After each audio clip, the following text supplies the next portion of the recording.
What was that again? He's the birthday boy. Birthday You know, Okay. BURFTHHHH. Burp? Boy. And since today's my birthday, here's my birthday wishes.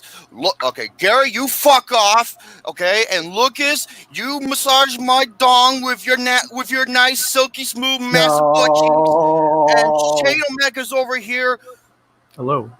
I want To get the fuck out of here.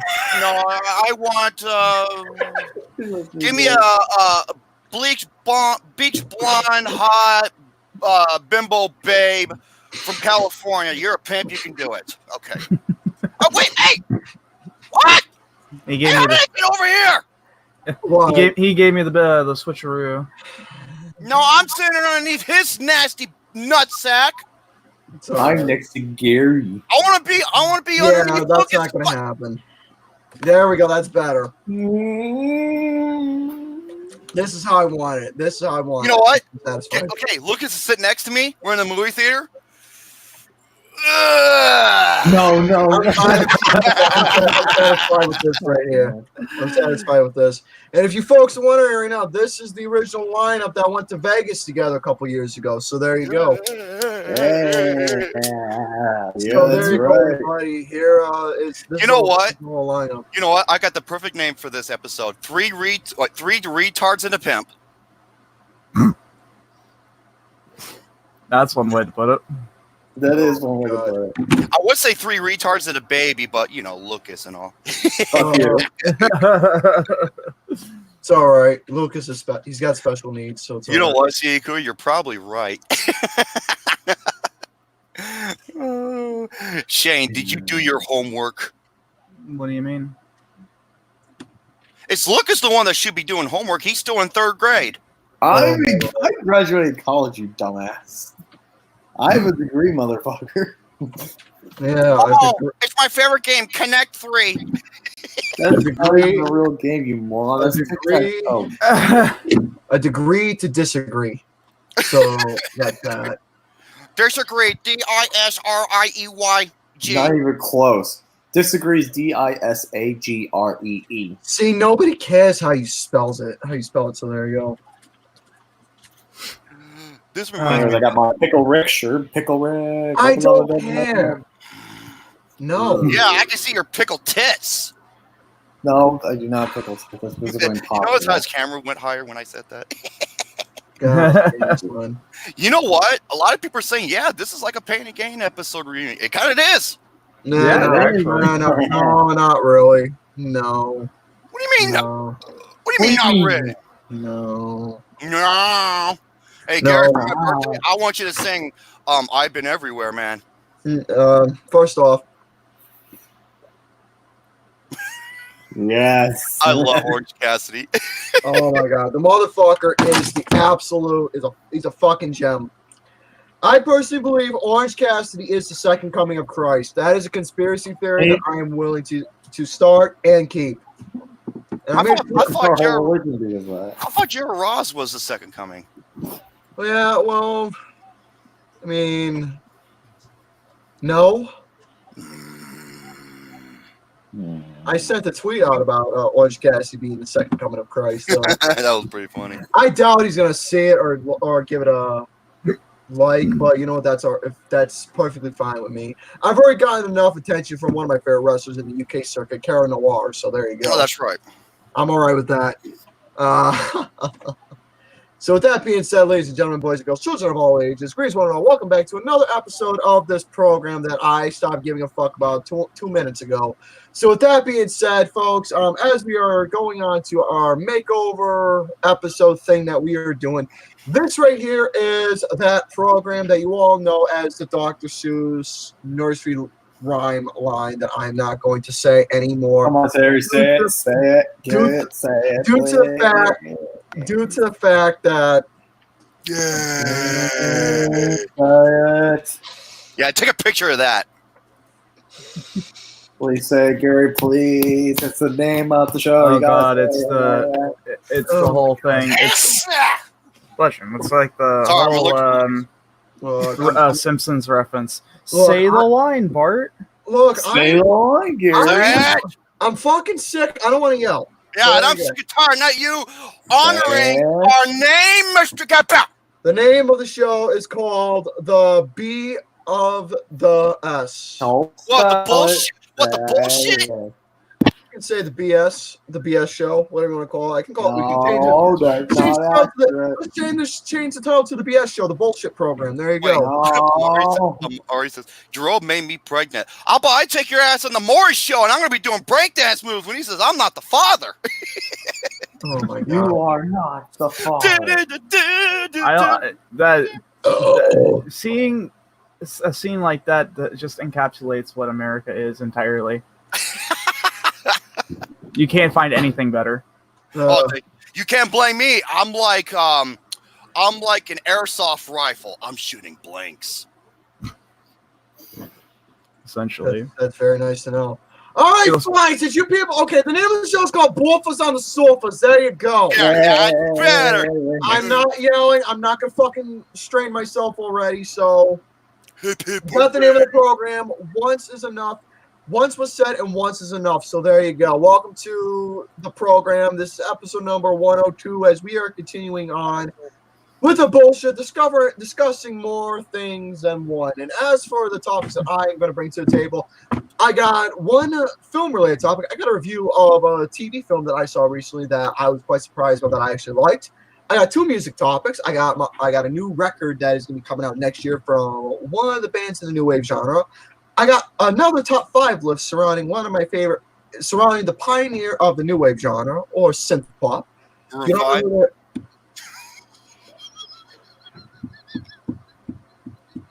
That was so quick. I actually missed that. He goes, same here.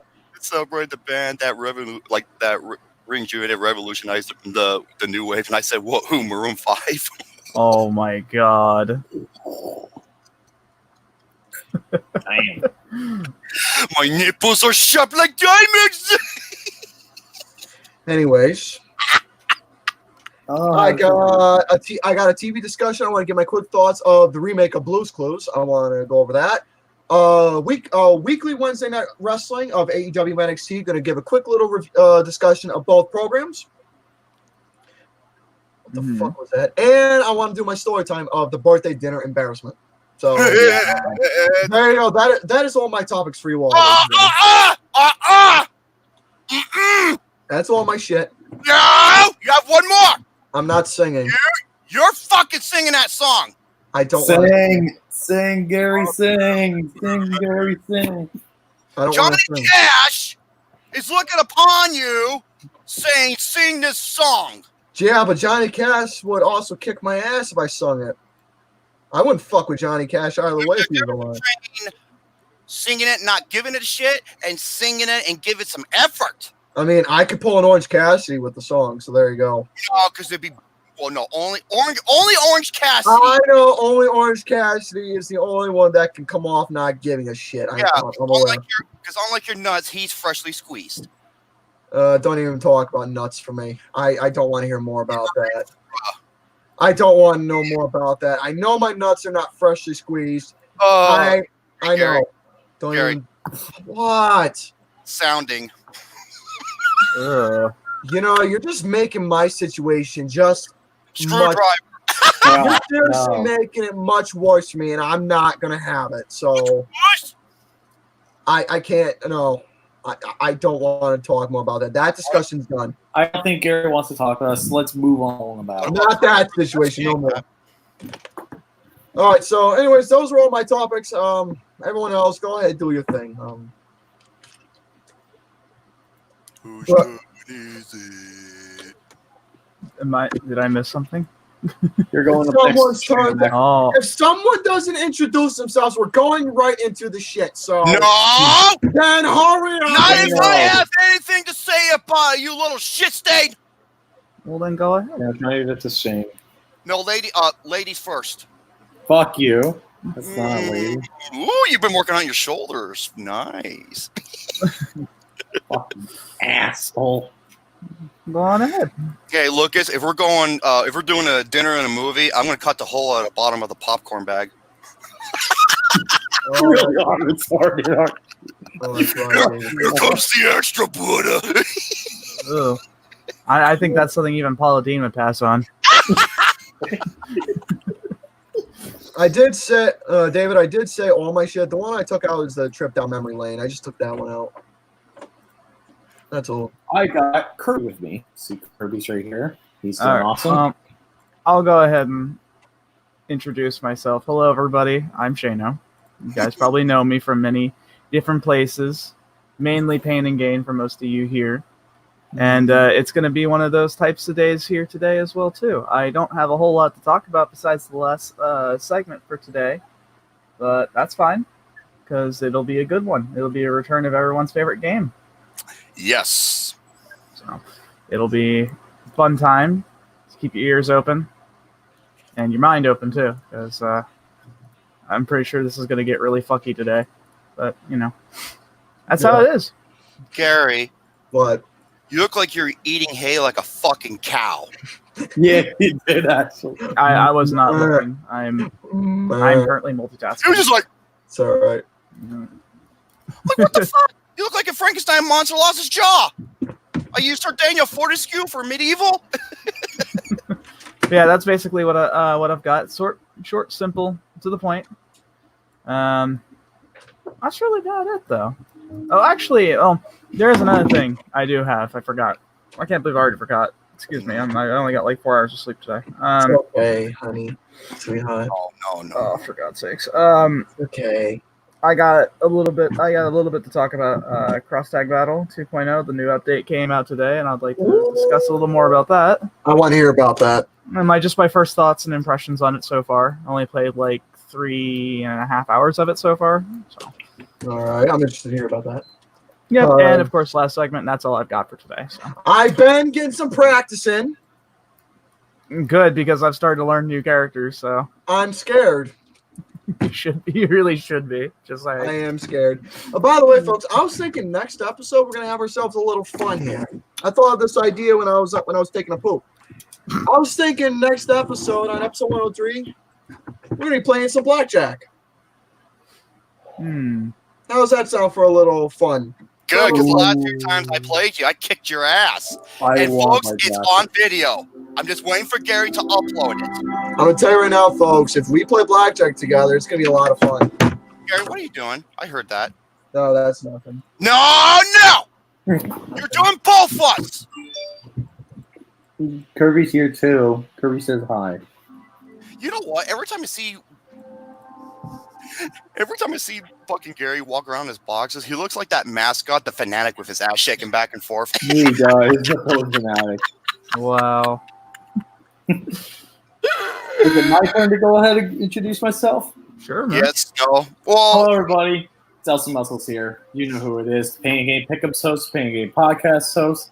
And Kirby's joined me today because we got some pretty good topics. So we got some food topics, got some interesting pop culture topics, and that's mainly about it. We're also going to go over wrestling as well, and one big incident that me and Romy have a topic as well. We got to talk about this. Yep, so that's pretty much it, guys. Me and Kirby are here to say hi to everybody. Mr. Kirby, would you please direct the area where Lucas accidentally, quote unquote,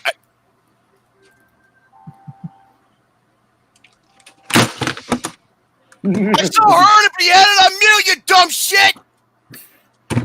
I had to cut a fart, and I had my mic. Oh, yeah. No more fun! Oh, yeah. I'm fucking upset now. Good! What did you do? I farted, and my fucking mic was muted the whole goddamn time. I'm His upset. wife censored his ass. I'm upset. I'm fucking upset right now. I really am. I'm fucking upset. Mr. Kirby, would you please point the direction? Oh, yeah, so I'm Buckner. Happy 16th birthday to one of the greatest films ever, The Cat in the Hat. You get the fuck out! You Hold on. dirty bro. Mr. Kirby, would you please point in the area in the direction where Lucas molested you? It's in the I butt. never most things, you fucking idiot. Like Gary, he's like, Yeah. in your butt. Explains why I have a big mouth. All right, Romy, go ahead and introduce yourself, Mr. Birthday Boy. Yay! 35. You know, it's ironic you mentioned 35.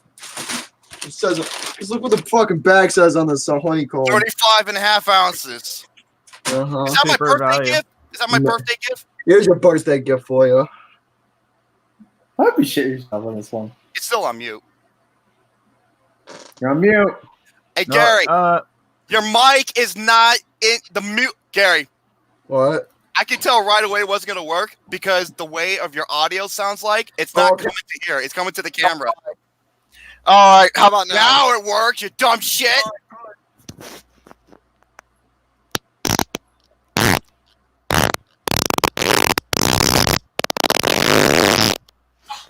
That sounds like you're pulling apart That was- Velcro. Jesus, dude. That sounds like a mix between a typewriter and a motorcycle. Wait, what the hell is this? Wait, 35, aka 10 of Romy's body weight. Get the fuck out of here. Well, hey, the bag also said super value on it there too, so take solace in that fact. Value has everything. And what do both of us have in common? We're both honeys. Right? Uh, Right, Lucas? No, Mm? that is not true. Oh my That You know, is God. not true. I will separate you two if you both Shut are the gonna fuck continue up. this Shit. Hey, you know what? Yes, don't. I'm happy 35, but I still act like my shoe size 12, which is still good because it's still much better than Lucas. His is an 8. How is it better than you, asshole? What do you think I act like? 6.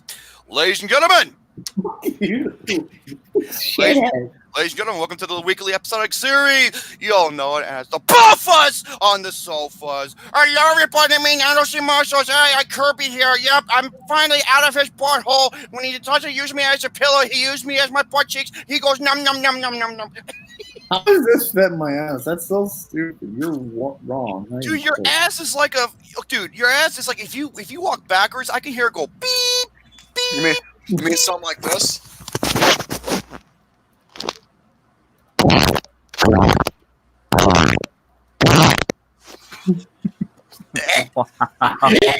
Take a picture of that with Romy's face. Just take a picture of that. Yeah, Kirby's here, guys. I So don't know what Kirby I don't know would what be- I'm gonna do with you, man. And then we have Shadow Mac Pimp Daddies. He loves them hoes. He sneaks behind you, keeps your edge of your toes. I love how Barra Bro says, "Oh, that fight was okay." But, Oh my God. but that fight was just a mediocre. It was. Yeah, not Kirby's facing the camera, right? Motherfucker, my farts are goddamn powerful. They are. They're making me feel something, and I think it's queasy. Oh, I'm doing my job, so that's good. And then we have. Oh, thank you, Madeline. And then we have the young. Yes, that's Mr. Garrison. Emphasis on the ass. Yeah. Yes, this is something You know else.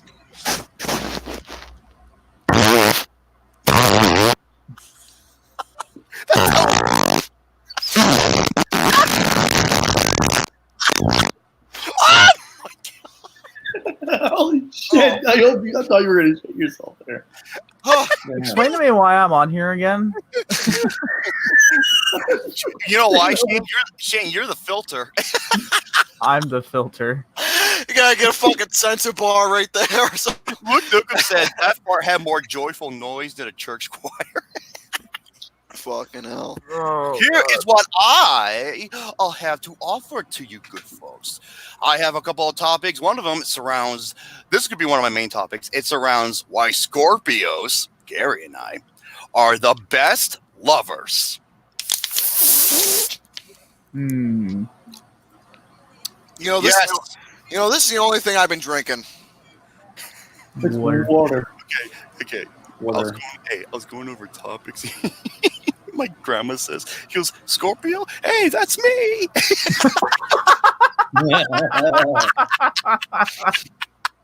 Okay, That's why funny. my family is awesome. That's funny. The apple doesn't fall far from the tree. It really doesn't.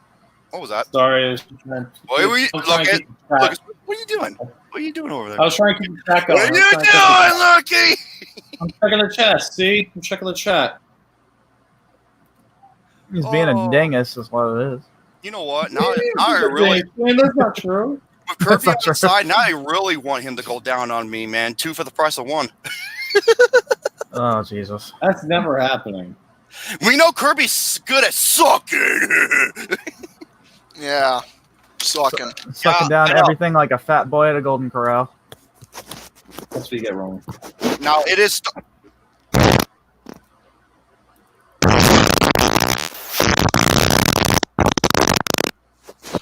Just when you think Born you're fake. to be wild. I'm gonna tell you something right now, ladies and gentlemen. If you want to know why I'm farting so much, I will go grab it. It explains itself. While he's gone, go ahead and keep going, just so we're not stuck on the intro for 30 minutes. Jose says, "Hey, Lucas, watch Alice the Born," and Luke Nugum's like, "Hey, you lay out. That's my job." Oh my I god. have others that I look up. So So which ones? But why? Excuse me. Why Scorpios are the best lovers? I hear it thundering, but no, I don't care. If I disappear by some odd reason, it's because maybe the power went out, but it hasn't went out yet. So keep that in mind. I'm just trying to find my post so I can go over. I think it's raining now too. Oh shit! Just to go over my post as. Oh, here we go. I found it. Here we go. I have the best NXT matches to date. I was going to do a game. However, Shane's got a way better game. So I'll keep it for another time. The NFL discussion that Lucas and I will get into. The COPPA situation with YouTube. Yeah. Not a fan. Hey, COPPA, I got a vasectomy done, so you ain't expect no kid bullshit out of me, motherfuckers. All right? NXT War Games preview. The 10 best and worst films of 2004. Credit to Luke Nukem for helping me on this.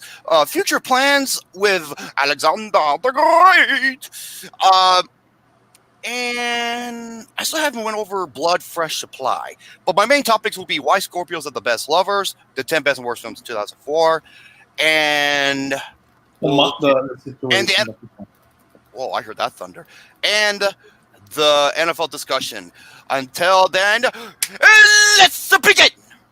So who's going to go first? Since Chris on here, who's going to decide who goes first?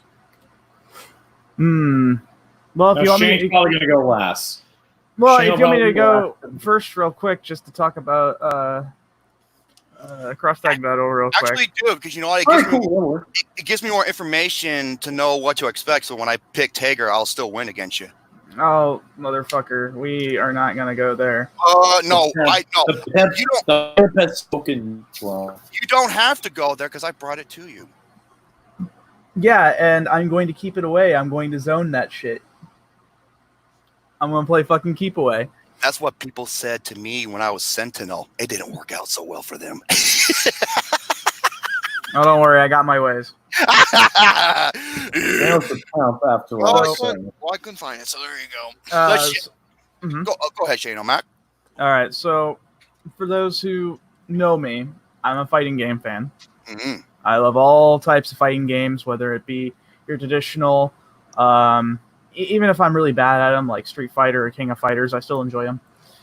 However, my favorite types are anime fighters, and one of the best ones on the market right now, personally speaking, is BlazBlue Cross Tag Battle.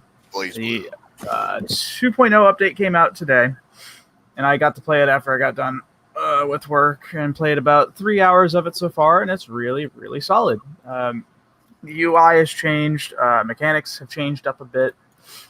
9 new characters were added. It's probably one of the bigger crossovers in anime fighting game history as well too. So there's that, which is really which is really fucking cool. But the game itself is really solid. I don't know if it's just however, there's only like one gripe I have at the moment, and that's only because it could just be a possible bug on PC.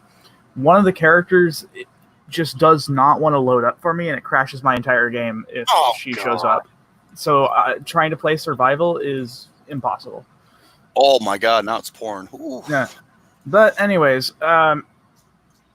game itself was really fun. The characters' choices have actually been pretty decent. There's probably going to be more along the way. I highly suggest you guys check it out if you're very interested in fighting games or anime in general. It's really good. It's Cross-Tag Battle is actually pretty simplified when it comes to just fighting games in general. Because let me just put it this way: they are hard. Oh, it is. But yeah, they just in general, whatever fighting game you're playing, they're supposed to be just really difficult. So, Cross-Tag Battle is supposed to be a little more streamlined, which means, in a sense, a lot of mechanics and just the game itself has been kind of dumbed down a bit, which I don't necessarily agree with. But for fun factor, I still keep going back to the game, trying to beat my own survival score, which is, I think, 26 wins right now. Oh my god! No way! I thought it was no. That was in battle. That wasn't solo. The 50 yard score that you got. That. Well, yeah, that was a culmination between matches between you, my girlfriend Liz, and a few others. Yeah, that's 50 one. That one. Yeah, not accounting for some of the wins I've had on PC as well. But. That fucking 50 is one I'm not gonna get over, dude. That was retarded.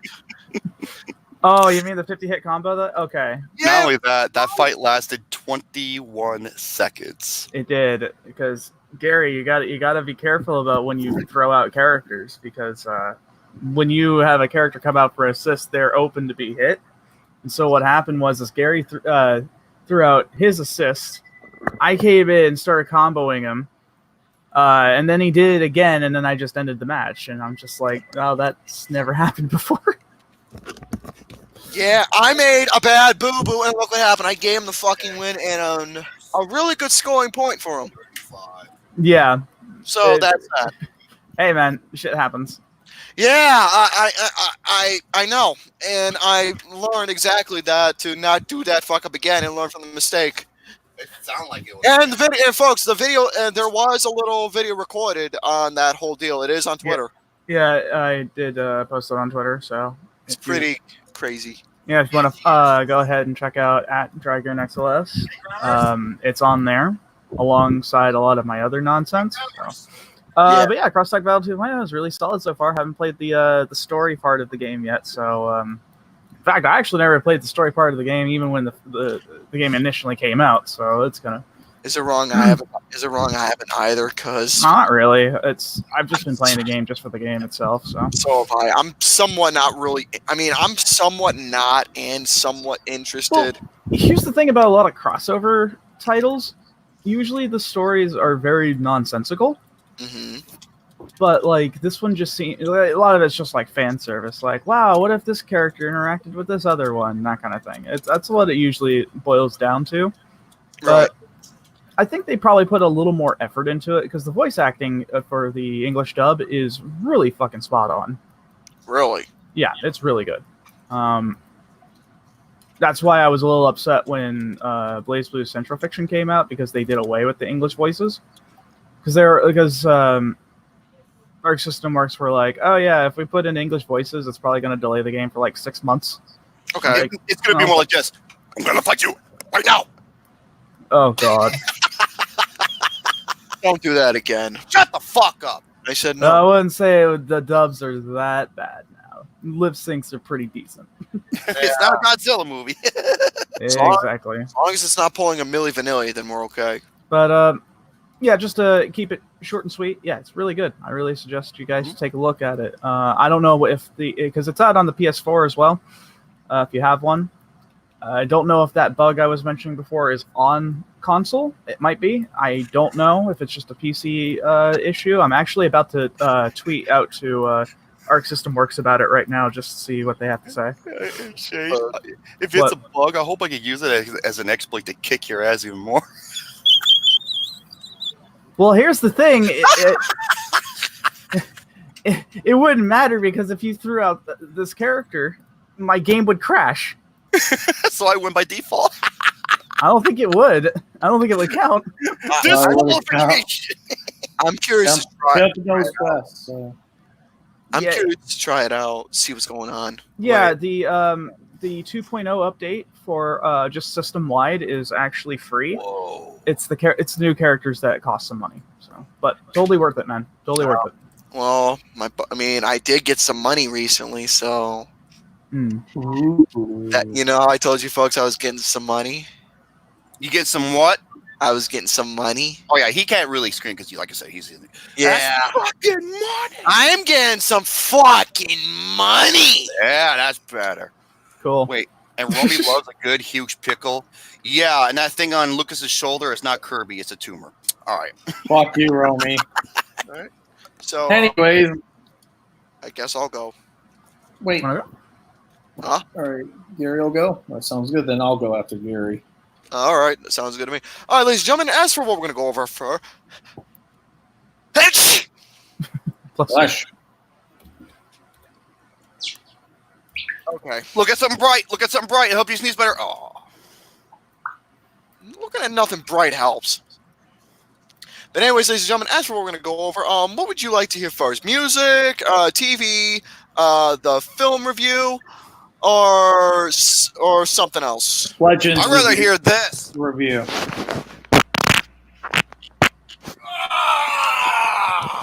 I'd rather hear your review first, Gary. The TV movie review. That's what I want.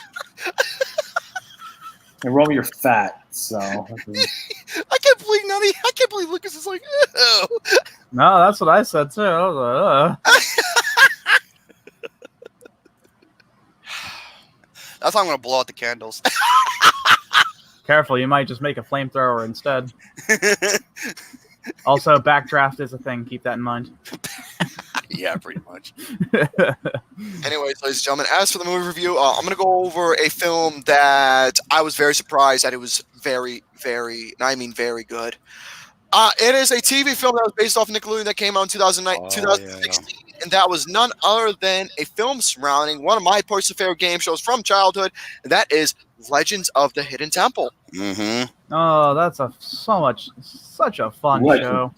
Oh my god, dude! This show alone is just everything that you ask for in terms of creativity and things that you want to do. Going across the moat, going to college. Most of all, what is it everybody loves? It's going through the fucking obstacle course in the temple to retrieve whatever fake prop they use based off the legend, and it's very educational too in terms of what story it is they're going over. My favorite part is the temple guards. I know. Oh, dude, Lucas and I would be the fucking temple guards. Yeah, we would. Like big guys would just wait for like, oh, I'm gonna get you, you motherfucker. When he comes out, we're like, oh, booga, booga, booga. Yeah, that was the best part of the show. I'm pretty certain even me as a 26-year-old, I'd still probably scream like a bitch if I ever got caught out by one of them. What would you sound like? I can't yell. Oh. You know, he's like this. You'd be like, I mean, if I'm caught off guard hard enough, I probably would have something that pathetic sounding. What would it sound like? I don't know. Use your imagination. No, come on, Jado Mac. No. No means yes. It's opposite day. Well, then it's really not your birthday. Then you've been lying to us. But anyways, ladies and gentlemen. Yeah, it is true because Lucas would be smart. By the way, in terms of this film review, folks, by the way, next episode, ladies and gentlemen, I got two top 10 lists I'm going to go over. I'm going to go over my top 10 favorite game shows of all time, plus game shows from Nickelodeon. That's next episode. As for that, I just found those lists that I posted a while ago in my notes. So here is Legends of the Hidden Temple, the movie. So the film alone surrounds a young boy named Noah who travels with his family to a theme park called Legends of the Hidden Temple, who is none other hosted by Kurt Fogg, who looks absolutely incredible for himself. Kurt Fogg? Yeah, I remember. Basically, the boy is obsessed with the temple alone in terms of the backstory and what it's surrounding. He and his siblings enter in and meet Olmec, played by the original voice from the original show. The objective for the program is to go through the temple and bring back the two pendants of life and bring back the civilization of Olmec's people. So that alone is incredible. Now, the thing is, you learn a lot more about the show than what it originally was. You learn more about the pendant of life, why it's so special, than instead of just using it as its own little, here's your fucking get out of jail free card or whatever the best comparison is. But anyways, watch this movie. I was very surprised with how good it was. It was a lot of fun. It was a fun watch. It stayed true and paid an outstanding tribute to the original program. I love the backstory detail on Olmec, the Pendant of Life, and his people. I was engaged in learning about the whole entire procedure. It was a true beauty, and plus seeing the original obstacle course having its own thing, the fucking steps of knowledge having its own meaning. What else? The fucking silver monkey out of all fucking things. The silver what? Shrine of the silver monkey. The silver monkey. The shrine of the silver monkey. Yeah, that motherfucker had its own thing, and I loved how they poked fun at it, because you know how people always have a hard time putting the fucker together. Oh, that's the thing. The movie pokes fun at it, and I love that. I thought that was alone. What was the name of the team? If I was those guards, there was the green monkey. No, it was the team that was like the jocks. That was like the Red Jaguars. The Red Jaguars. I was like, come here. It's like, yeah, Red. I'm seeing Red. I'm a bull motherfucker. I'm gonna nail you off this goddamn course. I never liked the Jaguars. But yeah, there was the Red Jaguars, the Blue Barracudas, the Green Monkeys, the Purple Parrots, and the Silver Snakes. The Silver Snakes. I like Blue Barracudas. I got all the shirts. No joke. Mhm. I showed them a while Yeah, back. he does. But anyways, back to the film. Those were all my positives. In terms of negatives, I wasn't a fan of the boy's sister, and some CGI was a little bit blah. So the film itself was a huge surprise. It stayed true in tribute to the program. It was amazing hearing Olmec's voice, and it was outstanding seeing how great Kurt Fogg looks. Giving the show its own little adaptation, its own story, and its own meaning. It was a lot of laughs, a lot of touching moments, and suspense between the bitter rivals. 4 out of 5. Fun fucking movie. I had a great time with it. All right, next topic I want to go over y'all with is, since we're speaking of anything that involves television, let's talk about I'm going to give a quick thought of Blue's Clues and You. The new remake of Blue's Clues that's been going on for... I haven't seen that since not so long. I have not. So basically, we all know about Steve and Joe. I wasn't really crazy about Joe. Steve was always the real deal in terms of the program. So, thing is, for Blue's Clues and You got this new guy named Josh, who surprisingly I'm okay with. Believe it or not, I like Josh. The way he comes off, he's very engaging. He's very fun, and he's actually surprisingly very funny. A revival, whatever the fuck you want to call it. They're obviously redoing a lot of the infamous episodes from back in the past from the previous seasons. Do I kind of like it? Yes and no. For the part I want to see is that I want to see some new episodes with some new things going on in terms of clues and new ideal concept. I want to see some new stuff with that. But the thing is, in terms of what's going on with the remake of the previous episodes, I like how they're having a little modern time vibe with the program, adding a cell phone involved on the notebook. I'm not going to lie, that's actually pretty creative, and I think that's really nice. The whole CGI looks with how they're making all the lovable characters from back in the past and now, the animation is a lot more riveting, and it's a very much more enjoyable and a nice eye-appealing to look at. So I really like how the animation for a lot of the characters is very engaging and much more up-to-date.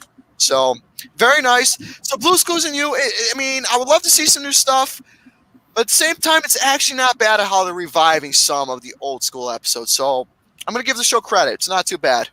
The only reason I watched it, just so I can talk about it on the program for you all. Well, I know Lucas will watch it because it fits his demographic age. Oh, it's not. You really are stupid, aren't you, Ryan? Dumbass. Dumb as rocks. Yeah, you are dumb as rocks. All right, let's get over some music real quick, shall we? How about some music for you all? I like music. Are we going over? Oops. I'm gonna go over quickly my top 5 favorite records from one of the pioneer bands of synthwave music. And for all you people out there, let me tell you right now, taking those off for a moment. For everybody out there who listens to this thing called EDM, electronic dance music, let me tell you fuckers something right now. That's not fucking music. All it is just watching some fucking idiot go on stage with how many people in the crowd playing his fucking computer.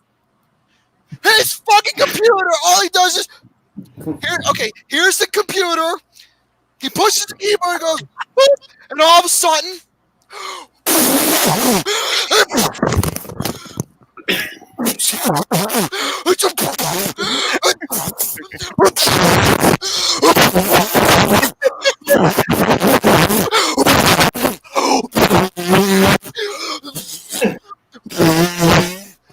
that's all fucking goddamn EDM is, and people are like, boom, boom, boom, boom, boom, boom, boom, boom, boom, boom, boom, boom, boom, boom, boom. People bounce around like fucking are like.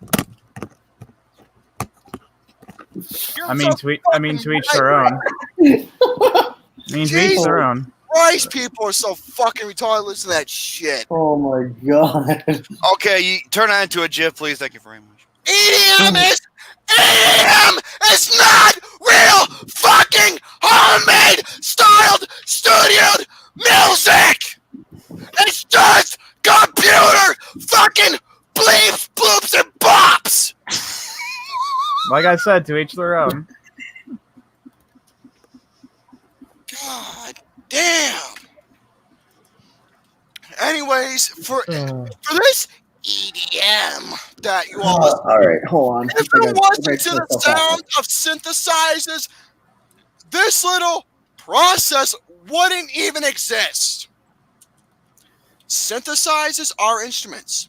Those are handmade Those are handmade, you can say, keyboards that produces all types of different varieties of sounds that are absolutely creative. And by the way, for you folks out there, you want to know a little something about like, oh, how come those new wave bands can't produce those types of sounds on stage back in the 80s? Well, the reason why, I'll tell you why they needed a tape recorder for their sounds. Because the thing is, all those sounds that you hear on like a live recording that is playing in the background, the reason why that's necessary is because they can't perform those sounds on stage. So all the sounds that you hear on the audio recording from the tape machine, which was legitimately handmade machines that were created as backtracks, which was, again, handmade from real instruments, no fucking computers. What about auto-tune? I'm not even gonna fucking talk about it. I think we're all in agreement about that. Auto-tune is the pussiest fucking thing out there in terms of music. It's so fucking lazy. You don't need auto-tune to showcase your real vocals. Fucking retarded how music is today. Oh, Gary, how come you hate modern day electronic music? It's because I'll tell you why I hate it so much. It's not authentic. I expect Gary to yell. Sugar Bear agrees. God damn. So is Kirby. Kirby's here. Anyways, ladies and gentlemen, as for the pioneers of this synthwave music, I want to talk to you about Kraftwerk. Mm-hmm. Everybody knows who Kraftwerk is. Oh, Kraftwerk. I love that tool company from Home Depot. Oh, no, that's Kraftwerk. Kraftwerk is... No, you that's folks, close. for the folks who I don't know it's not San JoJo. For the folks who don't know who Kraftwerk is, they are the holy godfathers of the synthwave, or the holy godfathers of the synthwave sound. Ralph Hutter and Florian Schneider. Those two combined together, and you want to know when they started? In 1970 in Germany, in Dusseldorf, Germany, created different varieties of sound with creative music. Now, it was a little ahead of its time, yeah, but as time progresses, the music started to get more fluent. And I'm going to go over with you all some of my top 5 quickly favorite records of Kraftwerk. So, ladies and gentlemen, boys and girls, starting off with number 5 of the first one on this list, it is their first album, Kraftwerk. It came out in 1970. It is the experimental beginning soundtrack of Kraftwerk, of how they do their music, a flute, different variety sets of organs, sounds, and drums. It's a 4-song record, but the thing is, the tracks are extremely long, and it's very intriguing sound to listen to. Coming in at number 4, now this one is a little bit more up there in terms of that. A lot of people didn't really care for this particular record. Well, actually, no, I take that back. Oh, wait, no, I got it in the wrong place. Number 4 for me is Trans-Europe Express. Came out in 1977, a little bit more up to time after Radioactivity came out. Outstanding shit. I love it. It has some more memorable songs on this particular one: "The Hall of Mirrors" and "Showroom Dummies." Great shit. And hearing those songs performed live, awesome. It's just fucking magic on stage. All right, coming in number 3 is a personal favorite of mine, Autobahn. Autobahn is an album that came out in 1974 with one of their, you can say, the longest tracks ever. You know the song "Inagata Davida"? Yes. Yeah. I think this song took its time in terms of length. The song "Autobahn," the first track of the record, it's 22 minutes long. That's right. I remember it being pretty damn lengthy. Yeah, "Autobahn" is the longest song in Kraftwerk's discography and the longest song that they've technically wrote. It's a very unique piece to listen to. The second side of the record's nice, but honestly, it should have just came out as a single, its own, as a 7-inch. Other than that, "Autobahn," great fucking album. Coming in at number 2, Computer World. Computer World is something a little bit more down my alleyway in terms of that type of English technology, computer graphics, radio waves, and all the other la-di-da-da-doo-das. A lot more creative sounds, a lot more bleep bloops, and different varieties of sound from Bleep bloop. from man-made different varieties of machines used to create these unique sounds, and it's very awesome. So that's that. And coming in at number 1 for me, this is it's a little generic, but my favorite album that Kraftwerk has ever released is "The Man Machine." Man Machine. The album alone Yeah. is you can say is Kraftwerk's most iconic record that they've released, with songs like "The Robots," "The Model," and "Neon Lights." The song, the album's a fucking magic. It's magic to listen. Well, yeah. I mean, I think a lot of people would say that's number 1. Yeah, it may sound familiar, but it's true. Album, yeah. Yeah, "Man Machine" is to me my all-time favorite record by Kraftwerk. I would put "Radioactivity" up there, but I didn't, which I feel so ashamed of myself. I'm sorry, I got the giggles. What are you giggling about? Barrel Bros. What I mean by computers is that it's the theme, not the usage. It's the theme of computers, like songs written about computers, songs that have like a theme style. I had a racing song about chess, and that's really fucking good. There you go. You can write a song about everything. There's a band that wrote a song about a fucking phone booth. OMD. That's a all. phone booth. So that's that with Kraftwerk, and let's go over this one real quick. Next year, Pet Shop Boys is releasing a new record right now. They are on tour they're on tour right now called Dreamland. Basically, Dreamland is a worldwide tour that is going over their greatest songs that they've accomplished over the past, I think, 20 years, since 1986, if that's the best way to put it, since they released their first studio record.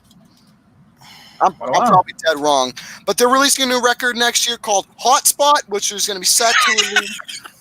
It's a new record that is going to be set to release next year in January, which I am somewhat curious to look forward to. Where is it? I do have some Pet Shop Boys' stuff here. The West End.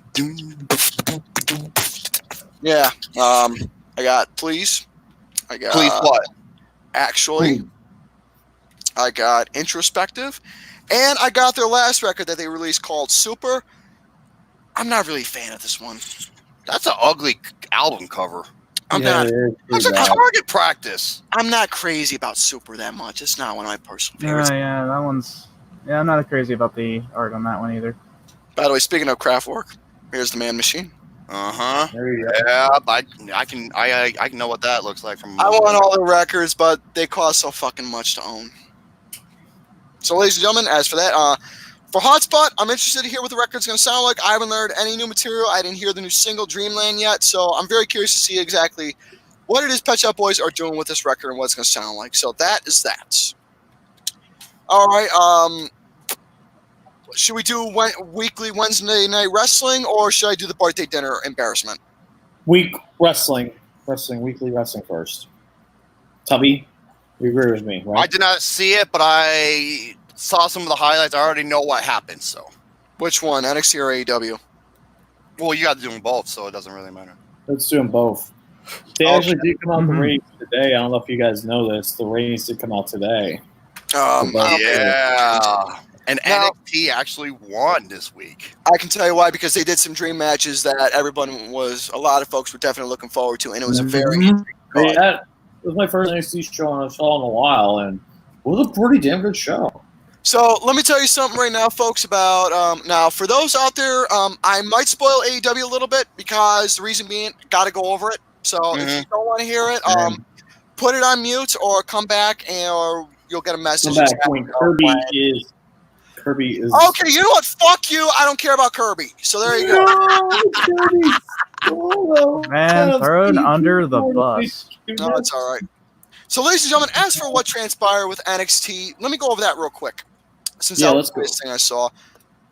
NXT, since this particular program was the closing recap for War Games that's coming out, and the card for War Games looks the home show. The go home show. The go home show looks absolutely incredible. It was an actually incredible program.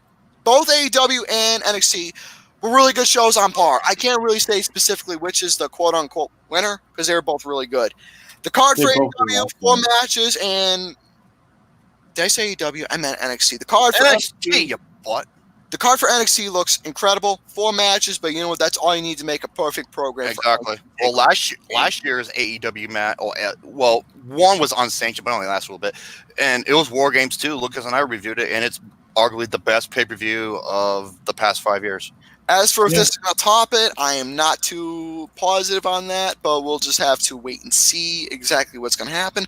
But anyways, for the past few while, since Survivor Series is coming out with Raw versus SmackDown versus NXT, I could care less about Survivor Series, but in terms of War Games, I love the setup for that and how that is being produced. Look at the difference between how WWE sets up their Survivor Series and look at how NXT sets it up. Because it's all about creative and who's in charge. Big fucking difference of how NXT does it. And let me tell you, there was a lot of matches that happened on NXT this following week that was just mind-blowing. You had Becky Lynch versus Rhea Ripley, which was a fun opener. You had a dream match that I've always wanted to see in terms of NXT style. I don't know if it happened in the Indies, but I'm glad I saw it in NXT. You had Matt Riddle versus Ricochet, which was a killer fucking match. That was... I think NXT personally was the better show between the two, but it was... From what I saw, NXT had a better show. Did you see AW yet? Like I said, I saw both the highlights and what went down and everything. Anyways, ladies and gentlemen, in terms of what's going on, you also had another dream match. You had the Undisputed Era against the Revival. That was my favorite match of the night. Again, look at the difference of how WWE booked the Revival in WWE. They buried them. Look at how NXT was able to showcase the Revival in NXT. There was another killer tag team match. This whole episode was great. You also had Candice LeRae against, I believe it was Kaylee Ray. It was fun. I wouldn't say it was fantastic, but it was fun. You had the War Raiders again. Yeah, not Viking Raiders. The War Raiders against the Forgotten Sons. Fun little match. Then you had another ladder match. It was between Dominic Dijakovic and, if memory speaks, it was against Adam Cole. And there was a lot of wrestling on the NXT show, too. There was a lot of fucking wrestling, a lot of action. I couldn't fucking believe everything that transpired. There was also a battle that happened between both brands that was just absolutely chaotic. Especially towards the very end. That was the best fucking part. What, between Rollins and Ciampa? Yep. That right there was unique. I was thinking, are you fucking serious that you're going to put these two against each other? I was dumbfounded. I was absolutely dumbfounded. It's like his fall. Ouch. Yeah. So with that being said, folks, in terms of NXT, outstanding program. I had a great fucking fun time with NXT. I cannot wait to watch War Games this Saturday. It's going to be an excellent review, hopefully. All right, next up, for AEW Dynamite, you had the opener of Phoenix and Nick Jackson. These two can be, they're great as specifically on Nick Jackson's part with his brother Matt and Young Bucks. They work together. Okay. Did you not fucking see what this Sasquatch motherfucker just did? Did you not just hear that? No. It was like a. I don't want to know. Dude, he fucking ripped a goddamn Bigfoot fart. Oh my god. How would you know what a Bigfoot fart would sound like? That's what I'm wondering. Because Lucas exists. No one cares about Bigfoot fart. Shut the fuck up. I'm glad you didn't fucking hear that. So there you go. I heard that, asswipe. But anyways, Phoenix. I've seen him as singles competitor in terms of Lucha Underground. He's great at singles. But with Pentagon Jr., he is exquisite. So Nick Jackson and Phoenix had a one-on-one fall match. I don't care what anybody says. I'm putting that match as a candidate for or nominee for Best of the Year. That match was a lot of fun. There was a lot of high-flying matches. This is what I love about AEW.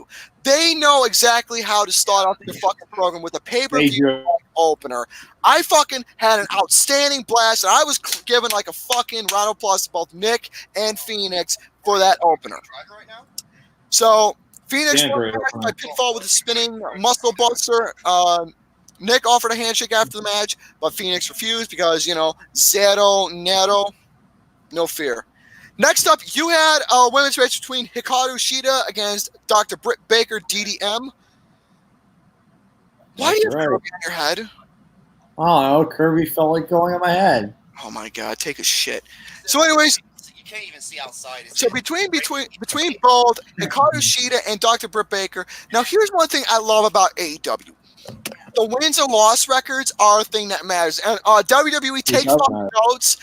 Wins and losses do matter in wrestling because the thing is, what AEW is doing with their wins and loss records and their top 5 rankings, I love what they're doing with that. What they're doing is they are determining in an organized fashion of who is going to be ranking up to the high bids of getting themselves a championship opportunity with their wins and losses of how high they're keeping their spot in the ranking. If they're number 1, then they're getting their shot.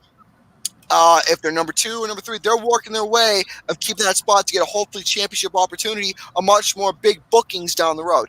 Now, here's one thing which I will get to momentarily. So between Hikaru Shida, who I love so much, and I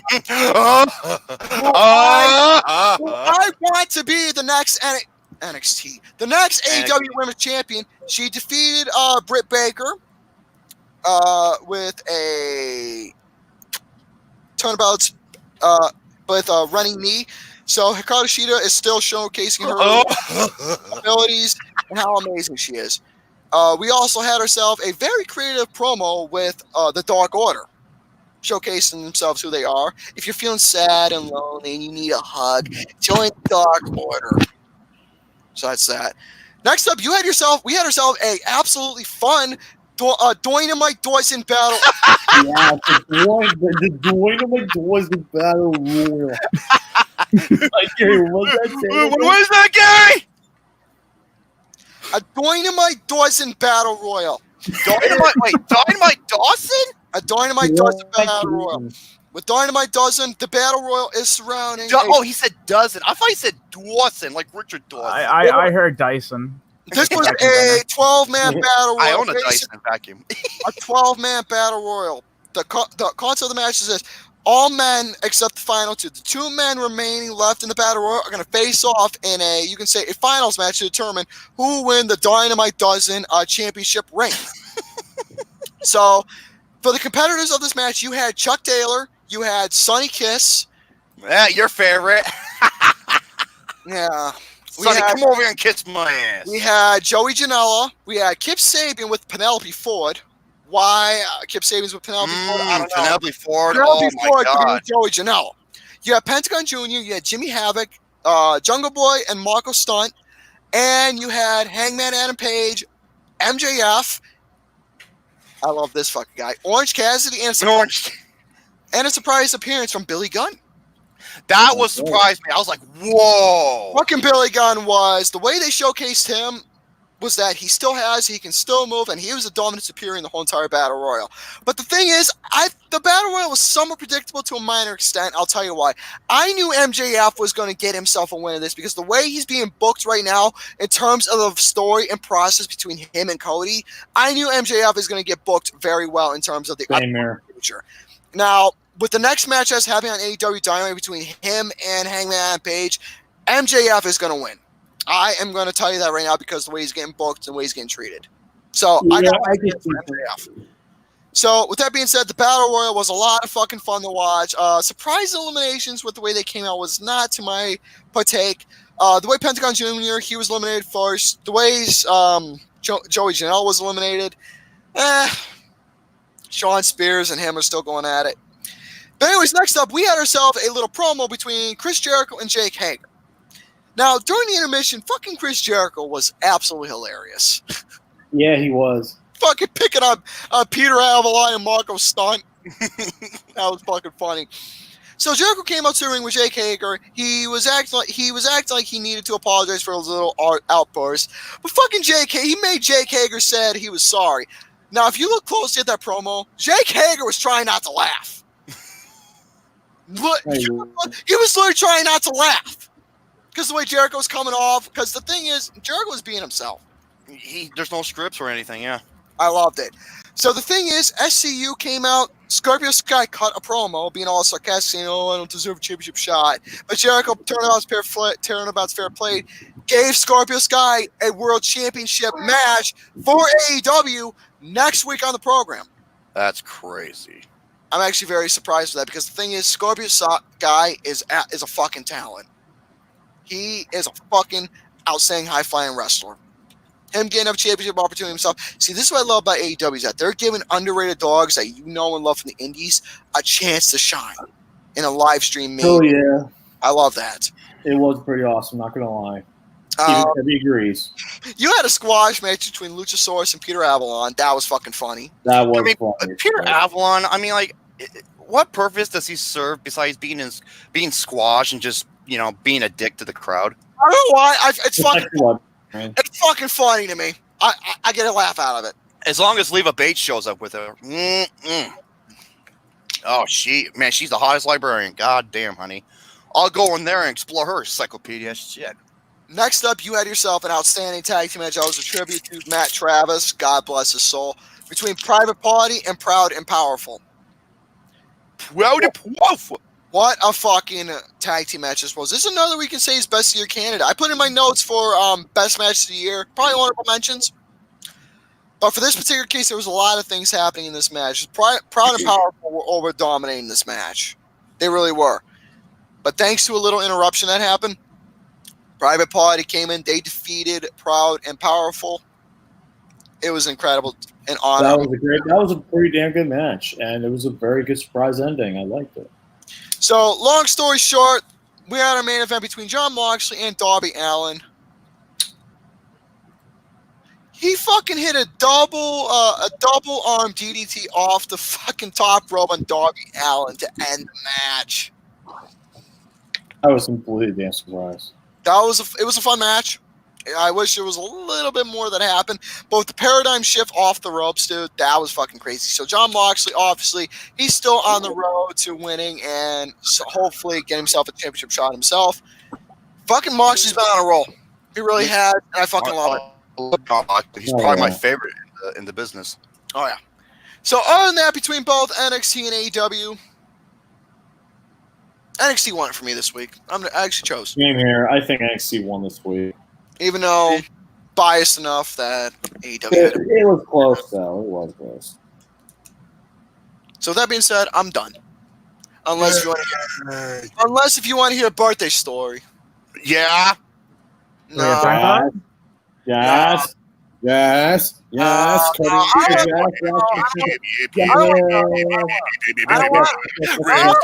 it. Say this. Look, he's saying Say the goddamn story, you butt fuck. He says yes. God, get the fucking Kirby out of here.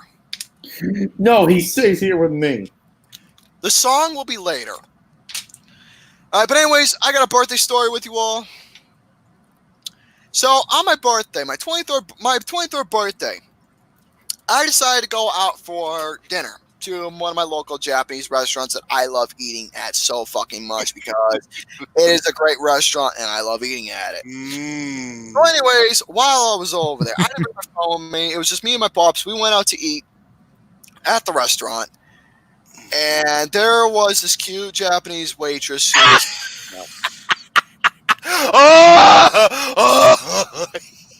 we'll get to the good stuff pretty soon. I want someone to fucking record that. I wanted someone to for you to record that. Basically, folks, I'm gonna keep it short and simple to the point. I had a nice big bowl of soup, which was very fucking good. It was a sukiyaki type soup. Ooh. Oh boy. It was a sukiyaki.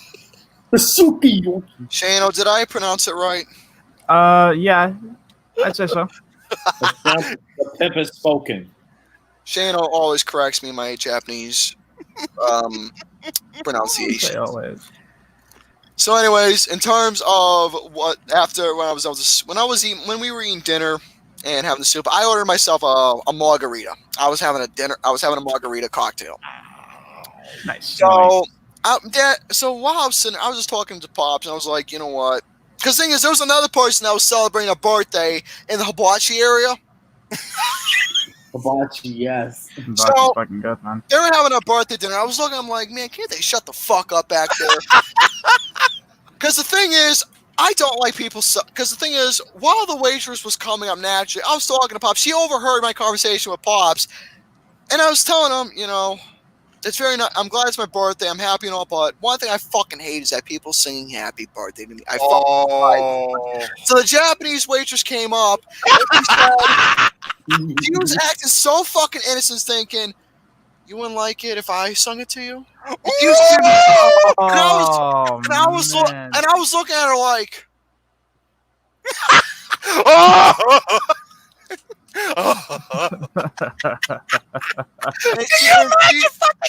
I almost fucking shit my pants. He shit his pants more. He probably took off like a rocket. So, anyways, she said, "I'll be right back," and I was wondering, okay, where are you going? So, anyway, she came back, started singing "Happy Birthday" to me with this little cake. Happy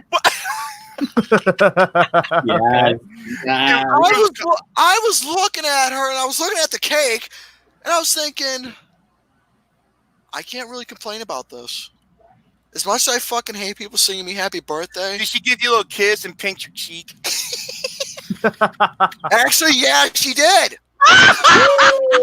Well, except the kiss part, but she gave me a hug, gave me a little pinch on the cheek. Yeah. I didn't know where to have a boner or whether to fucking smack my face with the cake, because no, obviously the girl's fucking cute. No, Gary told me that I didn't know what to do. That one particular did you say Chinese or Japanese? She was Japanese. This one particular Japanese gal was the most beautiful, adorable Japanese gal he has ever seen. Oh no, that was a Chinese restaurant. That was lunch. That was earlier in lunch. I'm talking about dinner. Oh, I'm sorry. Yeah. But still, you said there's still same thing. I told the story about that, how I got the bracelet. Oh. So the Chinese girl at the restaurant, yeah, dude, no joke. At the fucking one restaurant I go to that is downtown. It's a very clean restaurant. Food's good, dude. This fucking Chinese girl at that restaurant. Imagine with that high pitched voice and that cute outfit. She's Dude, you don't understand. I wish I knew her name. You don't understand how fucking adorable she is. She is the most stunning Chinese girl I've ever seen in my life. Yeah, it's retarded. That's for the Japanese restaurant with the Japanese girl. So yeah. If she was a kung fu fighter, she'd be Chun-Li. Oh, okay, here we go. Oh, get ready for the waterworks. You know, if she's Chun-Li, watch, look at me like, that means you're E Honda, Romy. I'm like, get the fuck out of here.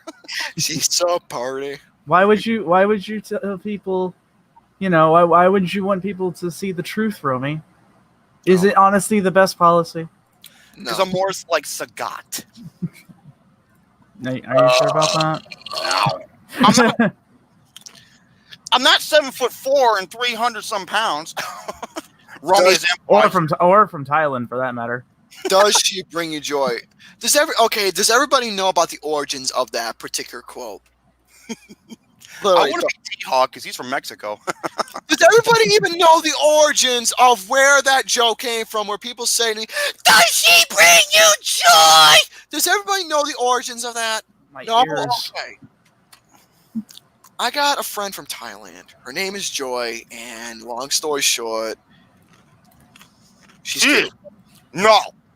She's not just cute. She's cute as a goddamn fucking butt. You want to go up to her and just go, don't want. Stop! You want to go up to her and just go, oh, boop, you're cute.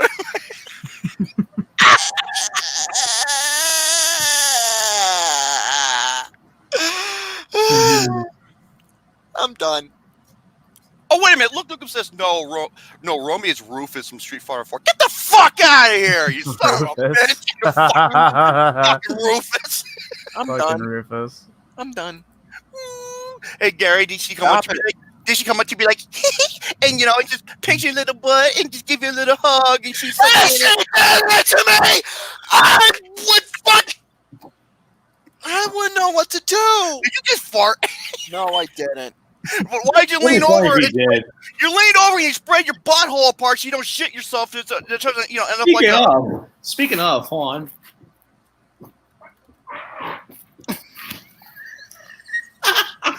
People are nasty. Thing is, I wouldn't know what to do. I mean, I've talked to her. I would love to see her in person because she's my friend. She brings you happiness and joy. Oh my, okay, the I've Been Everywhere song. We'll get to that once Fat Boy does his stuff. All right, is it my turn now, Mr. Bear?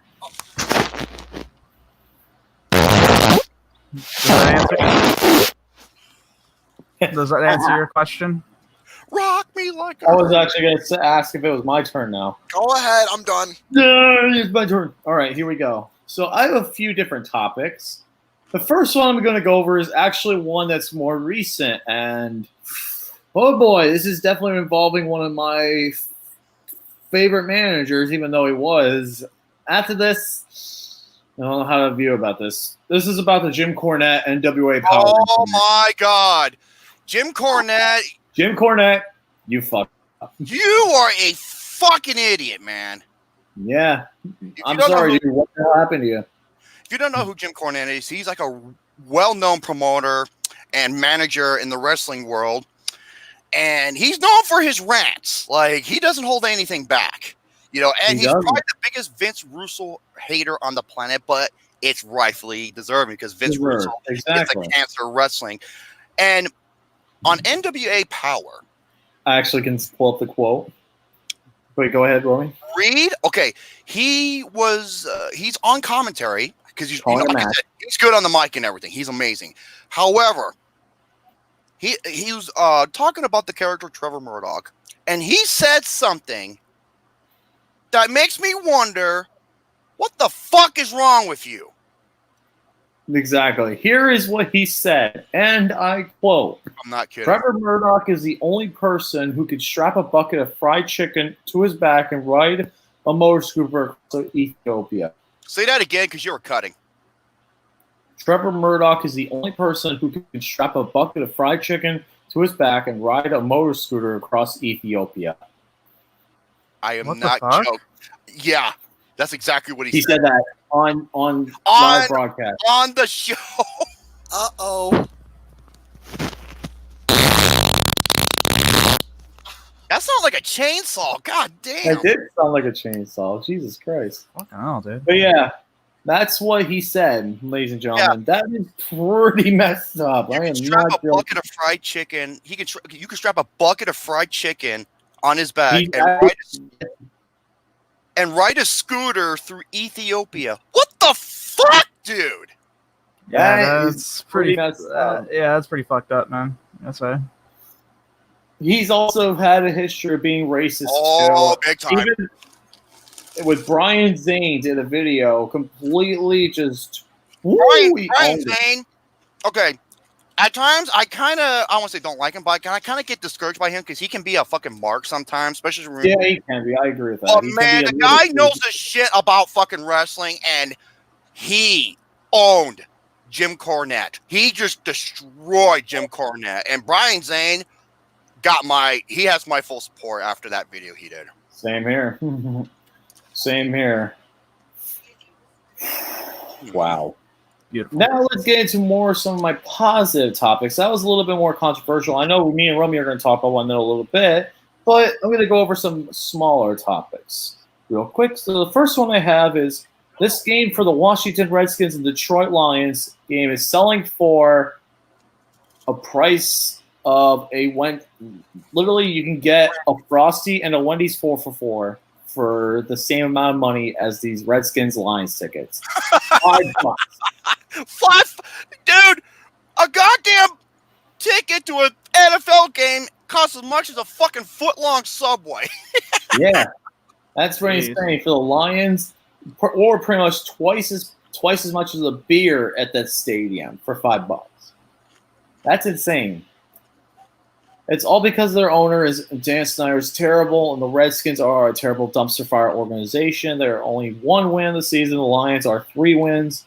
Yeah, I could expect that to be one of the worst game of the weekend. Pretty bad. Next topic is another quick one. What? Mick Rock. He said, speaking of foot long, I got a foot long in my shorts. Oh, for fuck's sake. That's fucking funny. That is pretty funny, not going to lie. Next topic is, do you guys remember the Motorola Razr? Yes. It is making a comeback in a smartphone version. Weird, It is 'cause I going to thought be coming back, ladies and gentlemen. The Motorola Razr. Funny, because I thought I a remember combat one of the most popular phones. One of the most popular phones back in the day. Back in the day, when I that's was for sure. cool, everyone wanted a Razr. You were not in the cool club unless you had a Razr. Well, wait, making a comeback. Well, I thought a comeback is you and I on a Friday night. You fucking dumbass. The newest phone, the Motorola Razr, is it's coming out with a brand new model, which is going to return in mid-2020. And guess what the price is going to be for this phone? You want a piece of nostalgia? It's going to cost you $1,500. Oh, $1,500. $1,500 for the I new could buy a Motorola Desert Razr. Eagle for that much. Yep. I'd probably get And more it's fun pretty too. much- Yeah, and pretty much you want the appeal of it is it's like the Razr, but it's a smartphone that you can fold in half. There you go, folks. That's the Motorola Razr. If you want a piece of nostalgia, it's going to cost you money. Oh my I'm honestly god. not going to get this phone. I don't think it's worth it personally, but it's cool that they're having the new Razr, and there are going to be a lot of people wanting to buy it. That's for damn sure. A lot of people are going to want it. Gary, you rotten fucking ass. Hold on. Ah! he's on the shitter again. Oh, Oh my god, he is. Got the nasty pooply juice. Oh.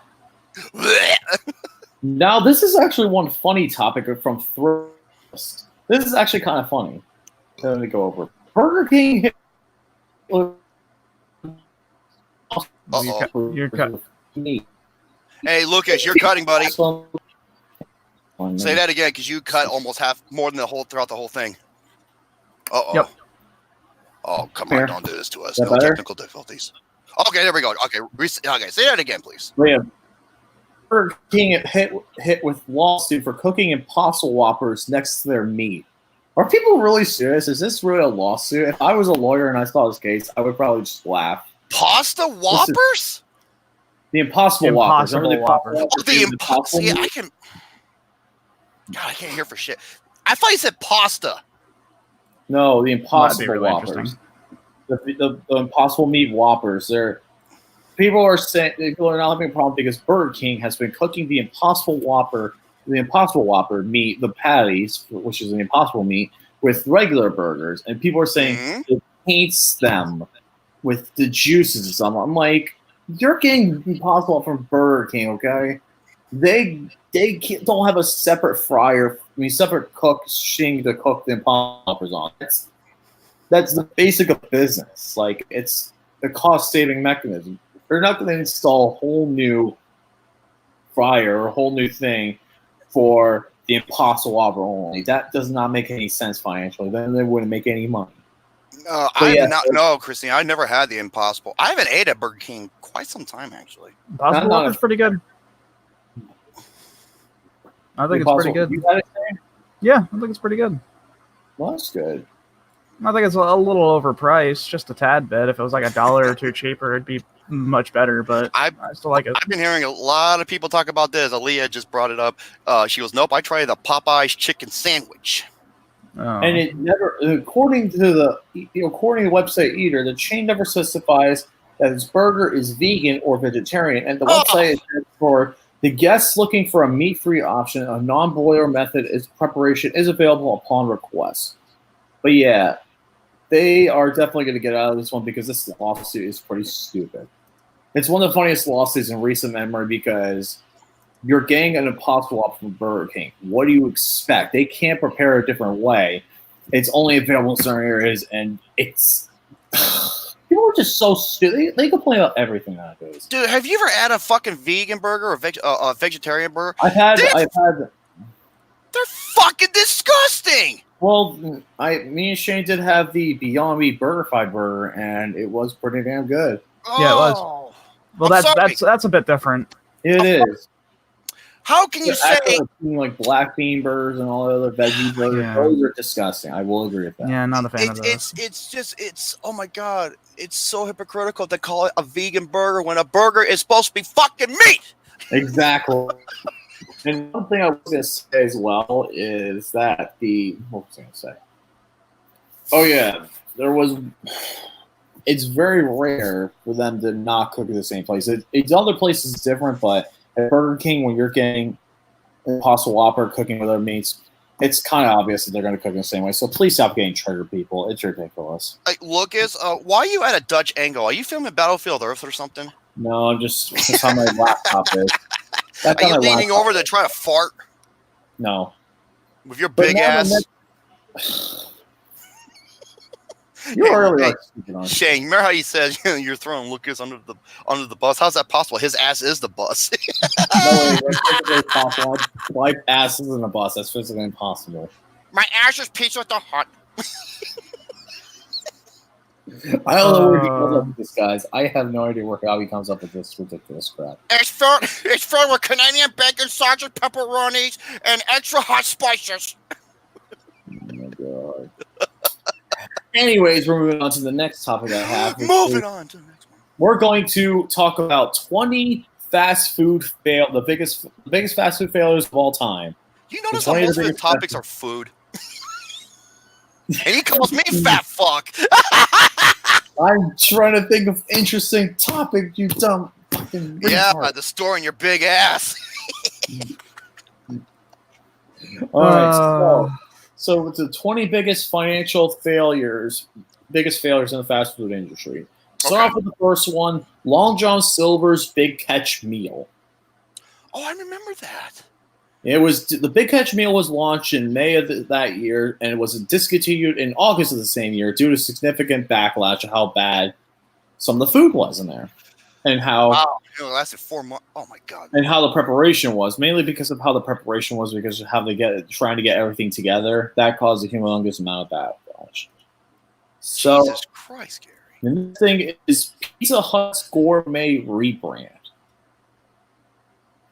This was a big rebrand of trying to put in new ingredients and stuff and new gourmet options to Pizza Hut's pizza options. And at the end of May of 2014, the CEO of Pizza Hut's parent company, Yum Brands Inc., admitted at a conference in New York City that the rebrand was not working, and they decided to bring it back to the old brand, which was working. And they lost a good amount of sales during that time frame. So yeah, the gourmet rebrand was a complete and utter failure at that point. Next, the McDonald's pizza. The what? The McDonald's pizza. I am not joking. There's one location McDonald's that actually serves pizza. Oh. In Orlando. That doesn't sound very appetizing. I know one person would prefer just cheese only. Wow. That was pretty brilliant. But with the rise of pizza chains at the time, McDonald's decided wanted to tap into the corner of the dinner food market and introduce its own pizza.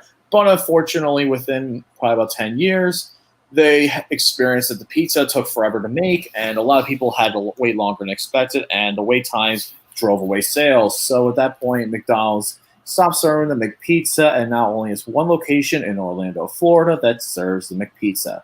More like McPizza shit. Yeah. I think Alex actually had the McDonald's pizza. He actually had it in Orlando. Rock and roll McDonald's. Rock and roll McDonald's. Next up is the Burger King's Halloween Whopper. In 2015, Burger King was consumed by the Halloween spirit, and Burger King results in the Halloween Whopper being added to the menu. But unfortunately, the problem with the Halloween Whopper was it was only around for a short period of time. And in that short period of time, it did not sell very well at all. Even though it had a big interest at first, the sales declined, and unfortunately, it has not been brought back. Yeah, that's a burger you don't want to go fucking trick or treating for. Yeah, you definitely do not. Next up, Careful, there might be razor blades in it. Oh, that'd be painful. It's like part 5 all over again. It's part 5 all over again. Oh my god, that's funny. Now we have Domino's Oreo dessert pizza. Oh, you cut out. Say that again. Domino's Oreo dessert pizza. Isn't that the one that had it was really good until you got to the crust, had texture and consistency of cardboard? Yes. We actually had that. That's right. I remember this. There was a warm chocolate chip cookie slathered in Oreos and a super sweet sticky vanilla syrup, but the texture of this pizza. Yeah, it was really fucking good. Except for the crust part. Many people liked it at first, but then the texture. Many people complained about the texture, and Domino's removed it off its menu shortly after it was introduced. Oh, Lucas, come here and bite my nipples! No, thank you. I'm not doing that. Just a nipple. No. Just like crocodile bite. I only did it to the girls. Is there ever such a thing as a light crocodile bite?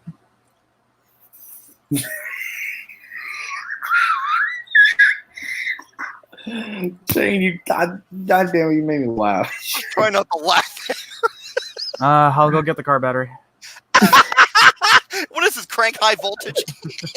Oh my god! All right, next up, you gotta continue. McDonald's spaghetti. Oh! This was similar to the McPizza, but it was delivered. It was pretty much the same reason why it failed as a McDonald's pizza. But this was back in the 1970s when they wanted to. When the rise of fast food chains and the rise of pasta chains, Italian dinners, the Olive Garden was one of their biggest competitors, and they wanted to introduce spaghetti. But same as McPizza, the long wait times made people very disappointed, and they said the texture was nothing. It was nothing special, so they decided to go other places, and the mixed spaghetti was shortly taken off the menu after that. Next up is the Burger. Right now, I think mom's having a hard time getting over here because of how bad it's rating and hailing. Yeah.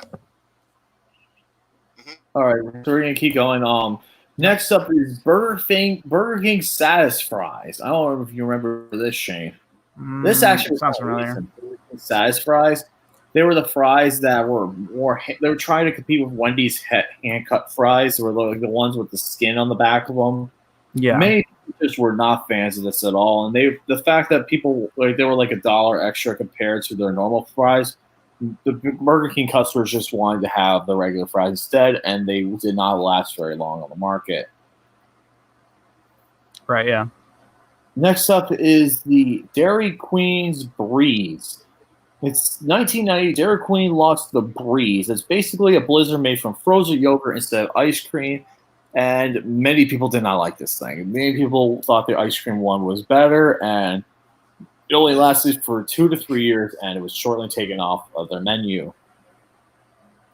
Oh, God. Now we could all know this one, why this one failed. Taco Bell Seafood Salad. Oh. Taco Bell Seafood Salad was introduced in the mid-2000s and was a humongous failure, especially because not only was it expensive, but the people complained about the seafood gave them intestinal problems, and they had I wonder why. issues with it. and the seafood salad only lasted literally under a year and a half, and it was taken off the menu. Yeah, pretty bad, unfortunately. And finally, for the number 11, the Wendy's Super Bar. Now, this one is the Wendy's Super Bar. This one was actually kind of interesting. It was kind of like a power-ish bar a little bit, but it was. Is it like a protein bar or like a It was kind of like a protein bar mix. It was kind of like a protein bar mixed with other stuff. No one really liked this thing, and this was just a disastrous product. No one really even cared for, and no one even asked for. It was just a humongous failure, and it didn't even last 6 months. Make it taste like a Frosty. Now we're going to get into the top 10.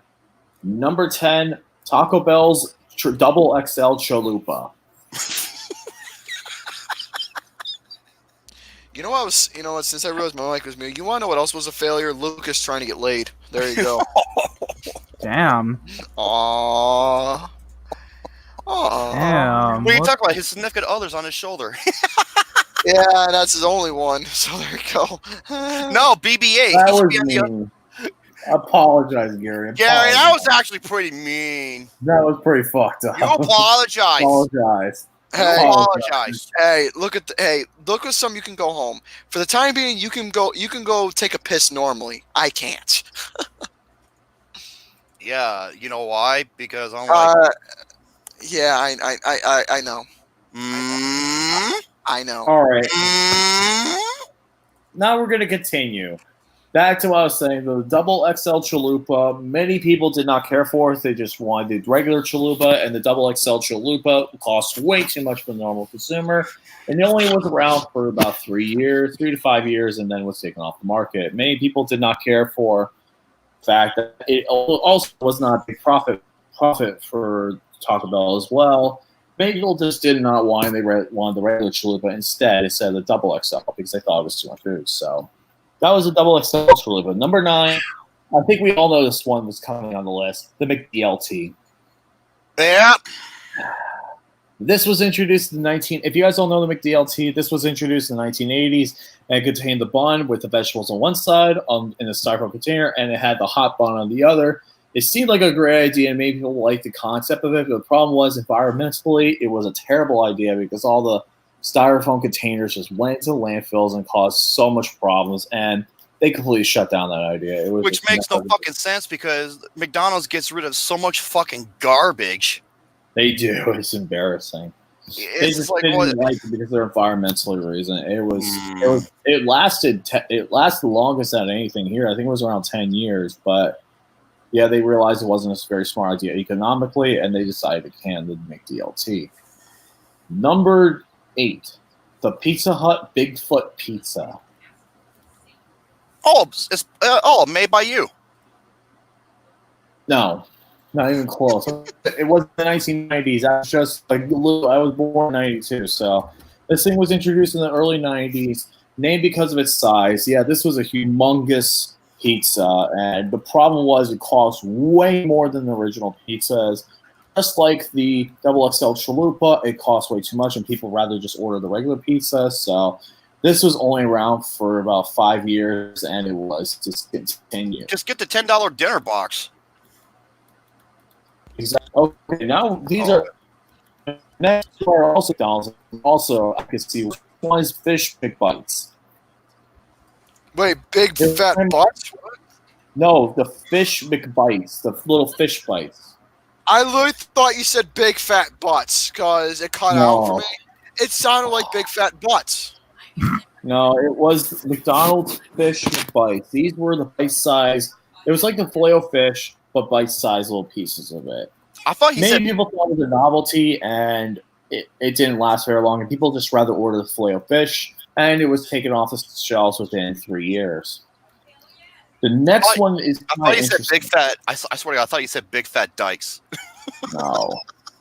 Now we're getting to the top couple of them. Next one's the Hula Burger. This was. I dare say that. No. Oh God, yeah, Gary, please say it. Hula Burger. The Hula Burger. No. Say it. No. Say it. No. I'm saying fucking neck. We got some shit to do. We don't have much time left. We got Yeah, an we hour. Please. Okay. Hula Burger. There you go. Thank you. Thank you.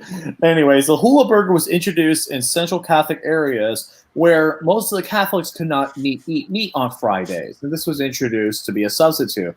But the problem was, unfortunately, many of the Catholics just decided to eat something else, and the Hula Burger only lasted about 3 years before it was taken off shelves.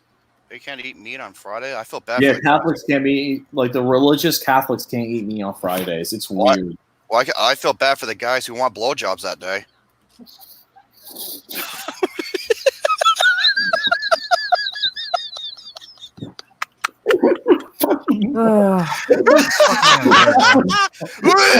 Brilliant. God damn it, that was brilliant. Unless you're a vegetarian. Oh my god. All right, that was pretty good. Hey Gary, what's wrong? Unless you want to All right. Number 5, Burger King's burger bundles. What the hell are you doing? Hi, Mom. Hello. God, man. Quit, Wow. you're gonna fuck up my chair. I think everyone wants to say hi, but anyways, back to the Burger King burger bundles. This was just pretty much just bundles of like burgers. It was kind of a novelty area for like catering stuff. They wanted to introduce it like to the catering market. Unfortunately, it was a financial failure for them, and not many people really wanted it because they'd rather cater from other places. So, yeah, this only lasted about 2 years and was taken off the menu. Yeah. Next one, oh god, this was a big one. Number 4, Wendy's Freschetta Deli Sandwich. I don't remember that. Oh, I remember this. This was in the late 90s, early 2000s, and this was a big problem. A lot of people were not fans of it because it was pretty much like deli meats, fast food deli meats. Yeah, this was not a very good seller, and even though it was served on ciabatta rolls, which a lot of people love the ciabatta rolls, the deli meats were not prepared the best, especially for Wendy's employees. Didn't really know how to prepare them that well, and they only lasted about 7 years before being taken off the market. 7 years is a long time. It was, but the problem was the people loved it at first, but then it started to get really, really stale after that. Number 3, Pizza Hut's Taco Pizza. Yeah, this was actually a thing. This was a smaller market thing, but it was the taco pizza was a thing where people wanted taco ingredients on a pizza, and this only lasted a year and a half, and it was pretty bad. Many people rather just wanted tacos instead. The quality of the taco meat used and the quality of taco ingredients were not good, and it was a humongous failure for Pizza Hut. Number 2 and 1. Oh god, these are the biggest ones. Number 2, Burger King's veal parmigiano. Oh, This was a disaster for Burger King. Burger King's veal parmesan. Why would you get veal at freaking Burger King? It makes no sense. You get Fucking veal disgusting. at fancy places, at very nice restaurants. You do not get veal at Burger King. why the fuck would you eat veal in the first place? Veal is I've actually had veal. It's pretty good, actually. it is actually pretty good. It's actually pretty, especially go to a place like an actually good place that knows how to serve it. It's great, but veal parmesan at Burger King, yeah, not very good at all. This only lasted 2 years. I'd rather take Lucas's big ass to the slaughterhouse and make a BLT sandwich. Fuck you. Anyway, first, that's for you. Jesus Christ. Gary, I didn't do it. I know. It It was this dirty fucking diaper right here. Yeah, Shane, I didn't do that. No, I know. I didn't say it was you. I just said Christ. Someone should put a radiation symbol on your butt cheeks. And number one is the McRib. When it first came out, the McRib was a humongous failure. Not many people loved it at all, but due to popular demand, they brought it back, and it's been a yearly tradition ever since. So this is the one failure that failed humongously at first, but then came back and it's been a success. I was gonna say because the McRib is like everyone loves it getting it the year, but the problem was when it first came out, it was a humongous failure. I had a And then it only lasted 5 years before it was discontinued the first time. Now it's been coming back every year. What, get bear or McRib? I've had it before, man, and you want to know what I feel about it? Fucking disgusting. My last topic, this is going to be a very quick topic. My last topic for the day is 10 new candies coming out in 2020. This is the one I want to go with. This is a great topic. More fucking food! Yeah, right. It's better than talking. It's better than talking about movies. So there you go. Actually, That is true. yeah, it is. Yeah, same. First off, Sour Punch Bites, Spicy Bites flavor. So this would be What's your spicy? Gary, you sound like what's the name of that character from Futurama who's got the thing on his face? I didn't say. I didn't say a word. Hang on. Wait. Oh my God. He's like a lobster-looking thing. Oh, Zoidberg. Zoidberg.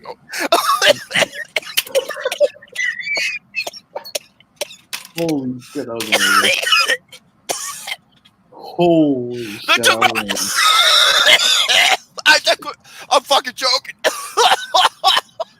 Oh my god! Oh, for God's sakes. All right, so Sour Punch Bites. You guys know the Sour Punch Bites straws, right? Those little candy Sour Punch Bites straws. They're making a spicy version of it. Spicy mango, pineapple, and many other flavors that's coming out. Well, you had me until you said pineapple, and that fucking lost me. You had me at Zoidberg. Oh, for God's sake. Sorry, Kirby's glad he can help out too. But next up is, if you guys remember this long time Halloween, remember this long time candy that was always on Valentine's Day, is finally coming back. Sweethearts. Wait, since when did Sweethearts get taken off the shelf? They were taken off the last 2 years. What the fuck, dude? That's stupid. I've always enjoyed Sweethearts. I love Sweethearts too. They're finally going to come back because their company, parent company, was bankrupted, but another company bought them out and sued them. So they were not on shelves last year, but they're making a comeback this year. So it's pretty awesome. I like that. God damn it, Gary! You fucking boob! Shake the baby. Oh, Lord. What are you talking about? He's right here. Happy birthday. Now we got the next one, number 8, Pecan Snickers. Pecan Snickers. Yeah, I know. People, I'm about to call pecans. Mainly it's trying to chase like pecan pie. That's Pecans. It's literally the same fucking thing. So yeah, pecan Snickers. This is number 8. Number 7, dark chocolate and mint Kit Kats. This one actually. Ooh, you got me. Oh, I'm fighting against you, Shane. I want them. You okay? I'll fight you in cross tag for them. Oh, sure. Let's fucking go. I'm the game. Yeah, let's fucking go. You don't know what's gonna happen. Next one I cannot wait for. If that's the case, I wish for you to lose. Ha ha.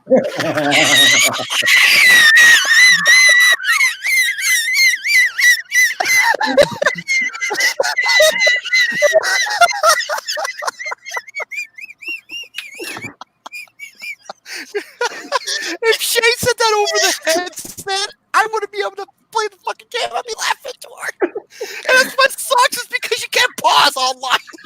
Yeah, exactly. Oh my god, that was amazing. That was amazing. Holy shit. Okay. Oh my god. All right. Anyways. Calm down. Damn it, Shane.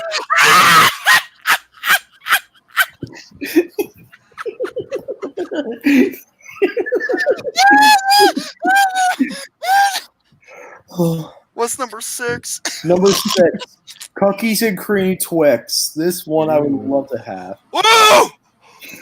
Interesting. No, thank you. No! Don't you fucking dare! Oh my God! Please, someone told me they took a screenshot of that. Please, No. Romy before You he dirty got hamster anal wart. Please, someone tell me they got a screenshot of Romy Cookies before and they got cream him. twist. Before he got kicked. Please. That's like having Alicia Fox. No. That's like having Rihanna and Paige at once. Best of both worlds. That would be amazing. Have you seen what Paige looks like today? God damn, dude.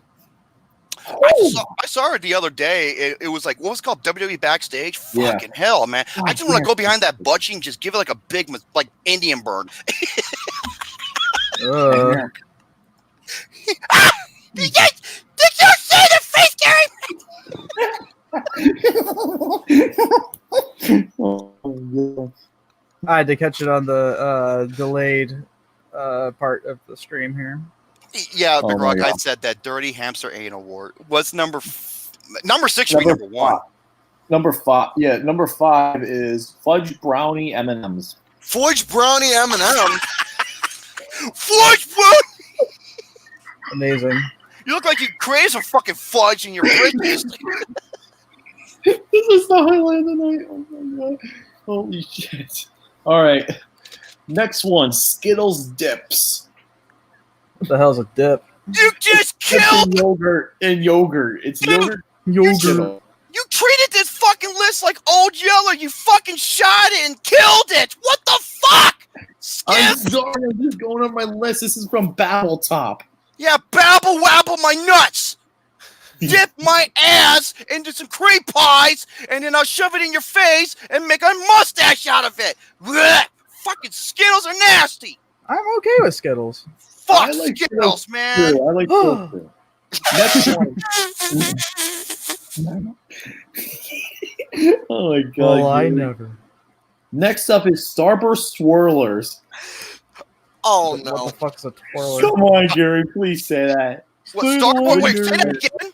Starburst Swirler. I'm gonna type in the chat. Swirlers. Starburst Swirlers. Store-boy swirlers. Nice.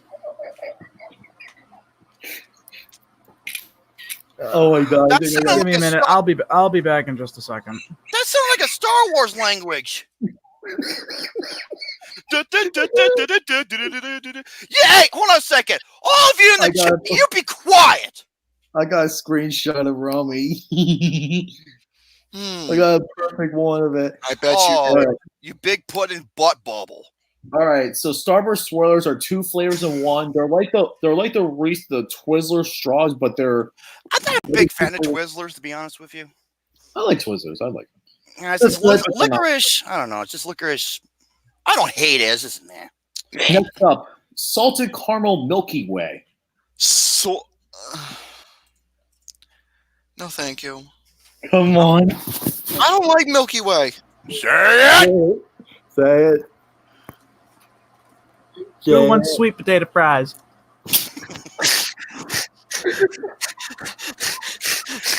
I do. You know what? Look, Shane would be the fucking owl from that Tootsie Roll Pop commercial. Shane's been killing it. God damn it! This is the highlight of the night. I don't think. We still got another thing to go through. I know. Holy shit! Though this has just been hilarious. And Go then on. finally, number 1, Coca-Cola Tic Tacs. What?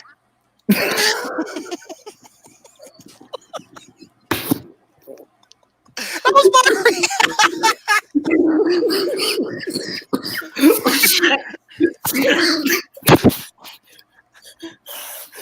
Oh my God! Holy shit! That sounded like a duck. Or a goose. Hey, Gary, goose honk. Okay, I'm gonna. Hold on. What did Tyler sent you? No, Coca-Cola Tic Tacs. That's number 1. Coca-Cola Tic Tacs. I don't know. I actually would love to have it I personally. want to try those. That sounds intriguing. Not me. It'd be better if it was Coca-Cola Mountain Tic Dew Tacs. Tit Tacs. They're literally little bite-sized little things of Coca-Cola. You just put in your mouth and it tastes like Coca-Cola. That's perfect. Tic No, It Tacs. seems Well, they already. I thought they already had something like that with Tic Tacs already. No, they never had this. This is completely different. It's Yeah, they had cola Tic Tacs. I've had them. But Cherry this is cola. Coca-Cola branded ones. They actually are. Oh, there's a branded. Oh, excuse me. Oh, yeah. Okay, we're at the hour and 50-minute mark. Go ahead, do your shit. Yeah, Romy, it's time for us to actually want to go over the Myles Garrett thing. That might take too long. That's the It problem. won't take too long. I think we can put it in. Well, you got to take in consideration about the last thing for tonight. That's going to take a good amount of time. Yeah, I think we can summarize it quick. I think we can make a quick summarization. Romy? Ladies and gentlemen, in case you don't know, yes, last week's Thursday night football game between the Cleveland Browns and the Pittsburgh Steelers, and this was towards the last play of the game. And Pittsburgh Steelers had the ball. Mason Rudolph passed it, and then here comes Myles Garrett, who has a history of being kind of a douchebag on the field. And what the fuck, Garrett? Don't worry about it. So, Myles Garrett. Now, here's the main story behind this: is that Myles Garrett ripped off the helmet of Mason Rudolph, and then proceeded to do like an axe swing, hitting him over the head with his own helmet. Damn. Now, there's been a lot of controversy, a lot of speculation as to what happened. Even Myles Garrett had to go so far as to pull the fucking race card, as well as other people from ESPN, because that's what they do now these days, because they're fucking imbeciles.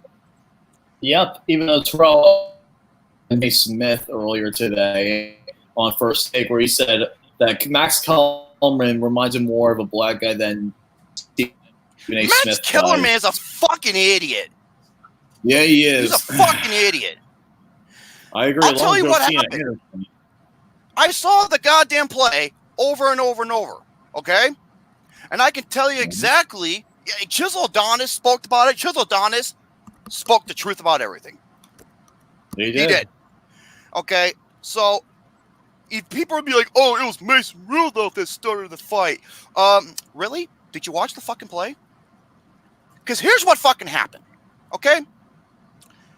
Rudolph got rid of the ball. Myles Garrett wouldn't get the fuck off of him. And he was on top of him for a good 2 to 3. And he was pretty much, hey, Tyler, hey, buddy. Wait, someone should hit Max Kellerman over the head with a helmet.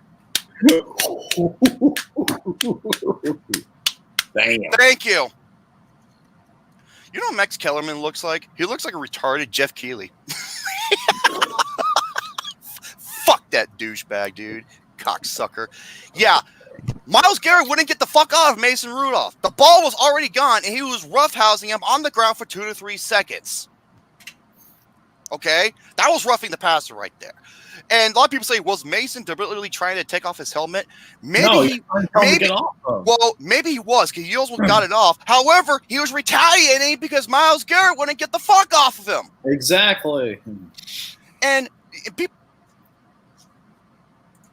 Garrett, are you serious? Don't worry about me. Go on. And a lot of people, oh, he kicked him in the nuts.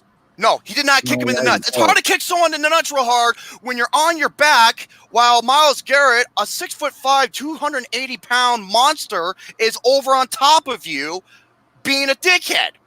Okay? So, Rudolph wasn't the one instigating, okay? However, we'll get to what he did later, that he was being a dumbass about it. The ball...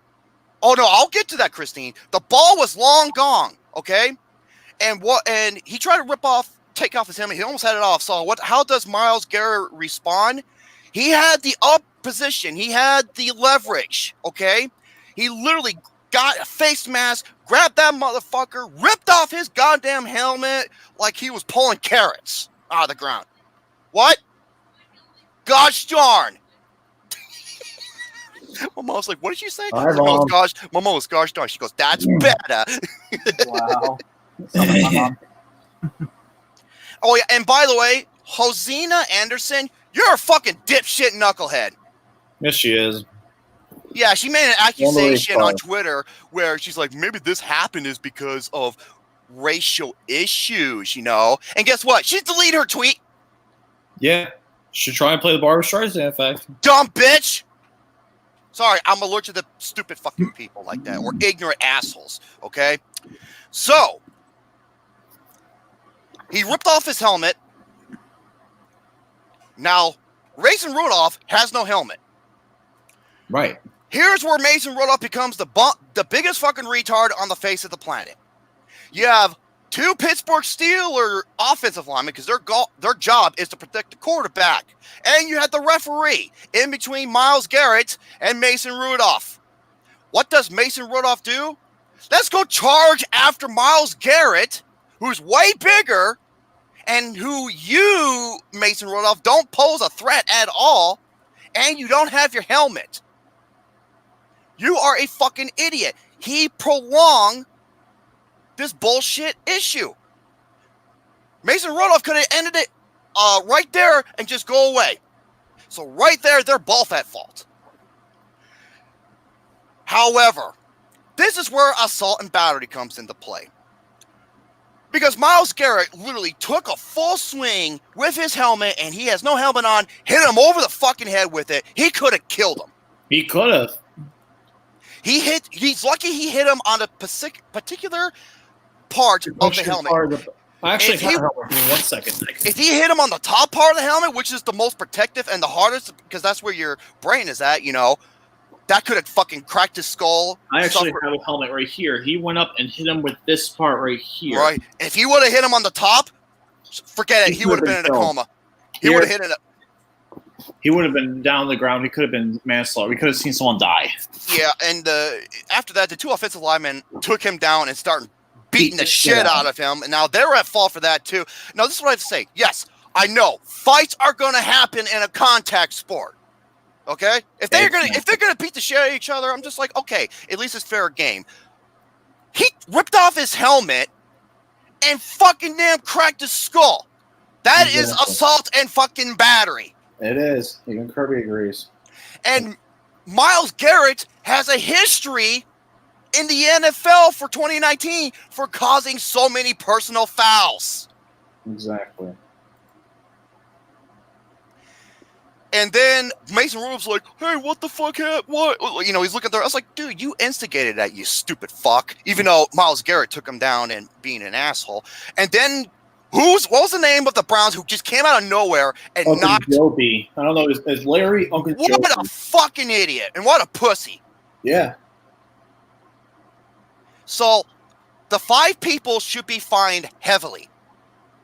Now, okay, the 2 guys who took him down and beat the shit out of him, Mason Rudolph for going after him like a fucking retard and prolonging this issue. And Myles Garrett should get fucking arrested. He should be behind fucking bars. But no, if it's in the NFL, I guess assault with a deadly weapon can happen. Yeah, he got disqualified. He got suspended for the rest of the year and maybe next year. And they got like maybe $40,000-$50,000 fines. I'm like, that's nothing to an NFL player.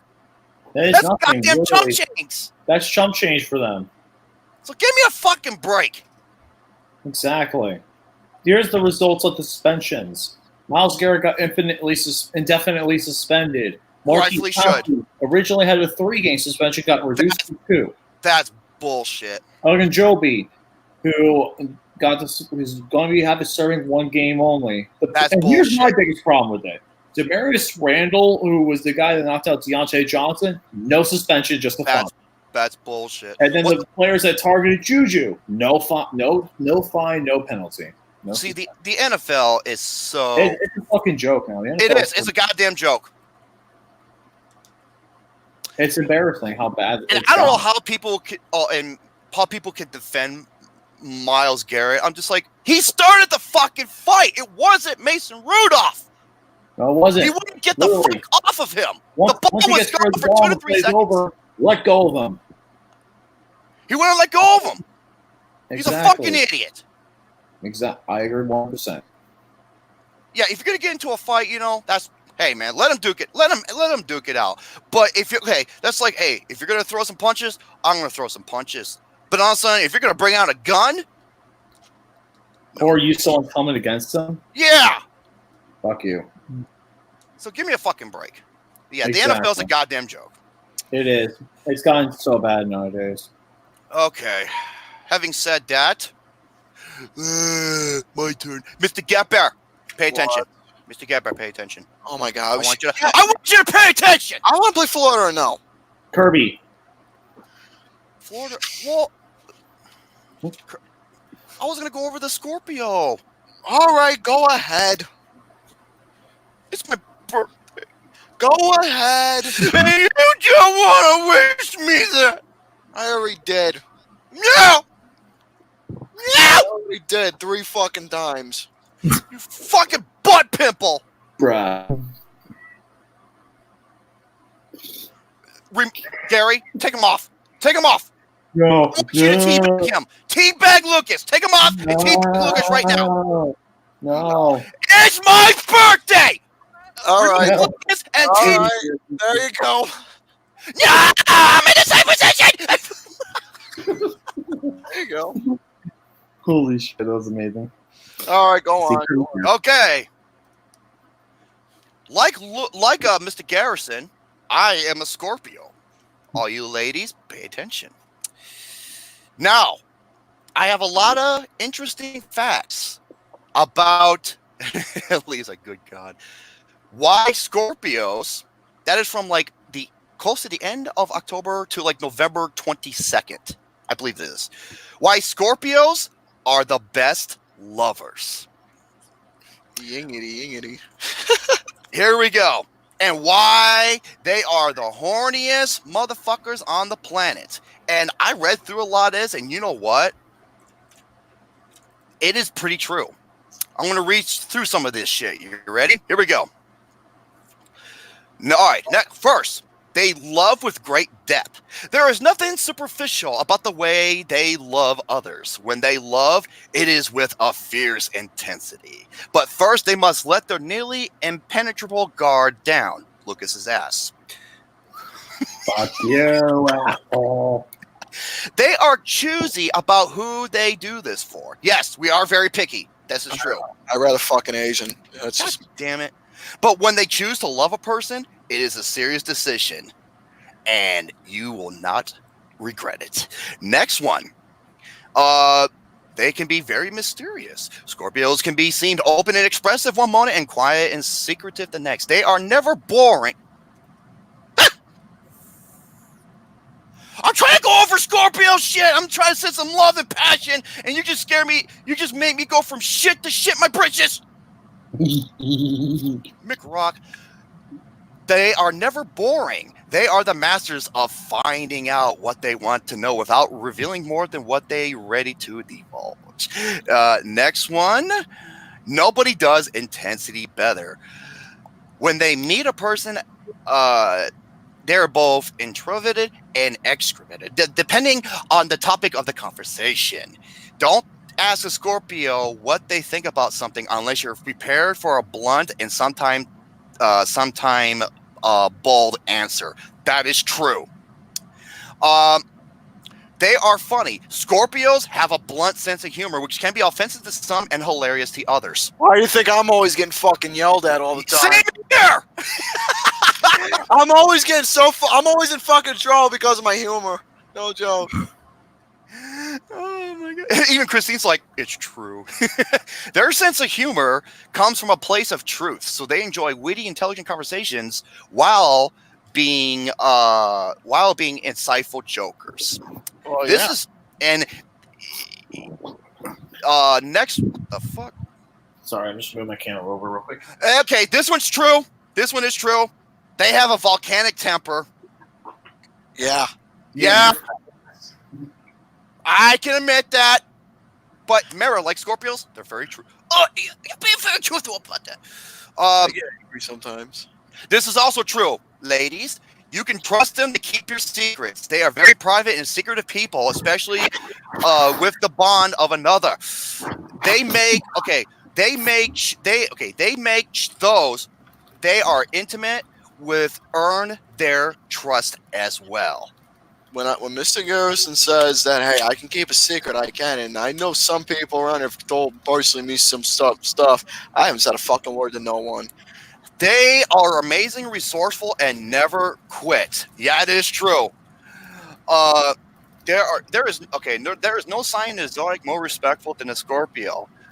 Giving up on their significant other is not an option, even if they are in romantic pursuit. That is true. And next one, they absolutely love intimate sex. They are the most passionate and sexual sign of the zodiac because of their intensity, their trust, their honor, and their intimacy. A Scorpio oozes with sexuality and sexual appeal. You want to know what I do? I'm much more of the dominant side. I like, which is kind of funny. I like a little, bondage rope. I like a little whipping. I like a little, what is it? I like the paddle sometimes. I like a little dominance. Oh, speaking of dominance, Lucas is dominating us with his fucking gargantuan gluteus maximus. Well, I'm sorry. I have a big butt, and I cannot lie. For God's sake. Getting to know a Scorpio is an experience in itself, but it takes one step further by intensifying everything you do together. Christine's like, spanking? Man, I need a scorpion. No, wait, man, I need a Scorpio, says Christine. Well, need I say more? Let me scroll down some more. Oh no, wrong one. Brace yourself for some serious hot stuff. Scorpios have an unfair rap for a lot of things. However, we totally deserve the reputation. We have been the sexiest sign of the zodiac, and because of the intense and intimacy towards their partner. Scorpio. I wanna be sledgehammer. I wanna be sledgehammer. Next one. This is true too. Christine's like, I like to be in control, making love. Scorpios have an endless sex drive. That is true. I beat off me. I beat off like 8 times a day. For me, I had minimal down to 1 because of my situation. But if I wasn't feeling the way I was, I'd be fucking jerking my gherkin maybe 5 to 6 minimal right now. Yeah. What the fuck? Dude, I'm at the point where I'm Dude, I love busting a nut. I love that fucking erotic feeling of. Dude, I can. Okay, we don't need to go into like absolute detail. I love busting alone, man. It's the best. Okay, I get you. We don't have to go into Hey, detail. Shane, I do it so many times where I'm just busting dust. That's imagery I could have gone all day without. I got objects. I got stuff in a bag. No. Okay, resistance is futile. If a Scorpio wants you, you will want him back. It may not always happen at the right time, but it will happen. And when it does, the going gets good. No, trust me. I've done with a prude before. Well, if they're not prudes, that's the thing. They don't like Scorpios. Don't like prudes. It even says it right here. They don't like people who are close-minded. Trust me, I know who they are.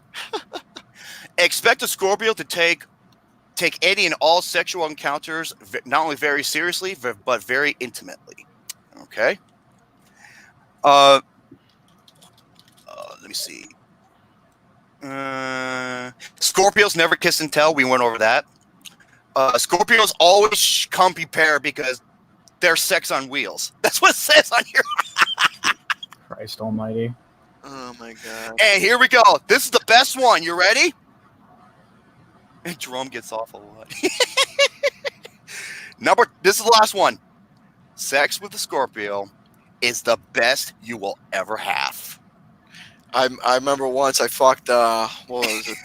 A couple years ago, there was this big woman. Well, she wasn't big. She was like, she had some gain on her, like a little bit of some. She was basically plumpy, but nothing to where it's like. She's got some curves in the right areas. Yeah, let's just say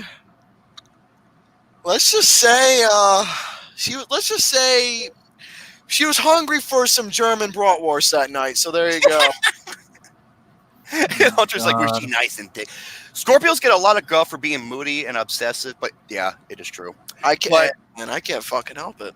Well, yeah, but guess where that comes in handy? Because they are so obsessed with sex, they are constantly in some way immersed in it, and they are the masters of it. With their sex drive, and everything behind it, fasten your seatbelts. You know, man, I'm gonna tell you now. For some girls I try and talk to, I literally try my so goddamn hardest to not even bother bringing that up, because the thing is, it's an addiction. Wait. Someone says, I want a Scorpio. So, hey, Gary and I are Scorpios. Yeah, we want. Single and ready to open some Pringles. I want a Scorpio. Yeah, we tried that before. Oh, hey, speaking I'm of Pringles, out. hey, Lucas, I'm a Scorpio. Like a Pringle can, once it pops, the fun don't stop. You can try Gemini. Fuck no. Yeah, fuck no. Try Gemini, man. Try Cancer. Try That movie was not good. no. Try what were the other zodiac symbols? I'm a Libra, so Whatever the fuck Lucas is. Libra. You're a zebra? That makes sense. Libra. You look like a jackass. I'm a Libra, you dumb fucks. Okay, you know what? I'm only going to go over that one topic. Yeah, I have a bunch of other topics, but I want to get to the game. People want to hear that. Yeah, game time. Everyone wants to hear that fucking song. Game time. We want to play the game, and then we'll play the sing-along. Oh my god! All right. Mr. Shane O'Mac, Pim Daddy. Alrighty, so You're Shane O'Mac, the Pimp Daddy. we're bringing back an old-time classic. I say that with very liberally, because it's not that old, but it is still. It's going to be as fun as it once was. This is Florida or No. So for those who are just joining us who have no idea what the hell this is, let me go ahead and explain to you. So Florida No is a little game that I came up with after coming up with a couple of headlines that I was reading during Painting Game back when we were still, in its infancy. Mm-hmm. And I decided to make a game out of it. So each week, I will give 8 headlines that I found on the internet to our wonderful co-hosts here. You'll have to guess if it came from Florida or not. If they guess correctly, they gain a point. And if they manage to guess that it wasn't from Florida and happen to name the state or place where this happened from, they'll earn 3 points. That's a new thing. I'm still kind of unsure if these guys are going to win anything, but, we'll find out. So, who's ready to play? I am. All Hello. right. Great. I'm not sure what happened to Romy over there, but I'm going to say yes, he's ready to go. Hip, hip, hooray, we are gay. Wait, what? Yes, I'm ready. No. Okay. You're not So gay. so remember, we're going to 8. And if you can guess where this happened, if you can guess if it didn't come from Florida, and figure out where it did indeed happen, that's 3 extra points. So keep that in mind. It's a game changer. All right, here we go. First news story. Man broke into home, fell asleep on couch while high on meth. That's Florida. That has got to be Florida. That's got to be Florida. What do you say, That's got to Gary? be Florida. Florida. Okay. Let's see. Did it come from Florida? Oh, you bet it did. Yeah. Yeah. So, here's the story. A woman found a man named Craig McDonald in her home, passed out on her couch. Craig Craig McDonald. McDonald. Yep. When he awoken, he refused to leave. As police came to help the woman, McDonald thought it would be a great idea to kick the deputy in the chest and flail his arms about as if he was playing the Wii. Authorities had to use a taser to subdue the couch potato, making him quite baked. Old McDonald had a couch. Yeah. On that couch, he found some meth. By the way, these what I'm reading from are actually things that I've written, taken from different sources and news articles. So everything that I'm reading to you is stuff I've written, by the way. All right, next one. Man gets really stoned after McDonald's sweet tea. That does not sound like Florida. That's no for me. I don't think it does No, either. Sweet tea. Oh, I mean, if the sweet tea had meth in it, then yes. But no. I don't think Okay, hold on. I'll give you the answer in a quick second. I just got to make sure I'm writing down to make sure you guys got your scores. Oh, actually, here, I can do that. Hold on. You got that? Okay. Yeah. 1, 1, 1. Here we go. All right. Okay, so yeah, the article was just as a repeat. Man gets really stoned after drinking McDonald's sweet tea, and you guys said all three of you said this didn't come from Florida. Right. No. Okay. Did it come from Florida? Not quite. And if you want to earn the 3 points, try to guess where it came from. Ohio. Georgia. Okay. Romy said Ohio. What did you say, Lucas? Georgia. Georgia. Gary? Tennessee. Well, you're all wrong. This came from South Carolina. Oh, damn, I was closest. So, here's the story. Who would have thought that McDonald's was selling the good stuff? Mr. Brown certainly didn't when he ordered his sweet tea with quote-unquote extra lemon, which he believes is now code for extra dankness after finding 3 bags of weed in his drink. Brown said that he never had weed before and mentioned that the drink tasted a little odd, not recognizing the taste. That's a hell of a Happy Meal. Yeah, seriously. All right, cool, guys. You are doing very well this so far. 2 for 2. Next one. Raccoons fall through ceiling in the CVS store. Florida or no? That doesn't sound like Florida. Was it Rocket Raccoon? He needs some drugs, man. That doesn't even sound like Florida at all. I don't think it's from Florida, personally. Raccoons. Well, remember how many times I've told you guys how many times I've seen raccoons. But don't let me sway your answer. God. Raccoons? Yes. I don't think so, personally. In a CVS store? A CVS pharmacy, you said? Yes. Also, by the way, just for our wonderful listeners out there, you are more than welcome to play along. So make sure you keep your scores ready and good to go. Yes. So what do you say, Romy? On. I'm going to say yes. On. Okay. Don't strain yourself. Fuck, sound like a trumpet. Yeah, because you don't want to strain yourself. Trust me, I know. Okay. I'm So, going to say yes. I'll say no. did this happen in Florida? It actually did not. Oh. For those who have guessed correctly, can you guess where this happened? Why does it sound like something that happened in the eastern side of the state? I don't know. You tell me. I'm going to say New Jersey. New Jersey? Okay. Gary? I'm going to say New Hampshire. Well, you guys got the new part right, but unfortunately you're still wrong. This happened in New York. Oh, my God. Wow. Did it happen in Buffalo? No, just in New York City. So, a worker was minding his own business in the candy aisle when suddenly he heard something break. As he went to investigate, he found a pair of raccoons and a broken ceiling. Luckily, the raccoons were okay and relocated safely, and without having to complain to a manager. Good job, guys. Thank you. You are doing fantastic so far. Yeah. All right. Okay, my bad. I forgot about the other one. Yeah, that's correct. 3, 2, 3. 3, 2, 3. Yep. All right. Next one. Stowaway pigeon delays flight by 20 minutes. Florida or no? Wait, what? A pigeon? Yes. A pigeon? No. No. I don't think it's Can from you repeat that Florida. again, please? Yes. A stowaway pigeon delays flight by 20 minutes. I don't think so. This doesn't sound like Florida either. I wonder. No, it doesn't. Romy? I'm going to say no. All right. Locked in with our answers. Here we go. Did this happen in Florida? It most certainly did not. But can you guess where? I'll give you a hint though. This one's a little on the little out there. And by that I mean definitely not in the States. Oh, UK. okay. United Kingdom. United Kingdom. Okay. United Russia. Kingdom. Okay. I'm just going to guess Russia. I don't know. And Gary? Antarctica. It's a pigeon, It's Gary. a fucking pigeon. They don't. What the fuck, Gary? That Okay. motherfucking furry prick would freeze to death. I'm going to say Japan.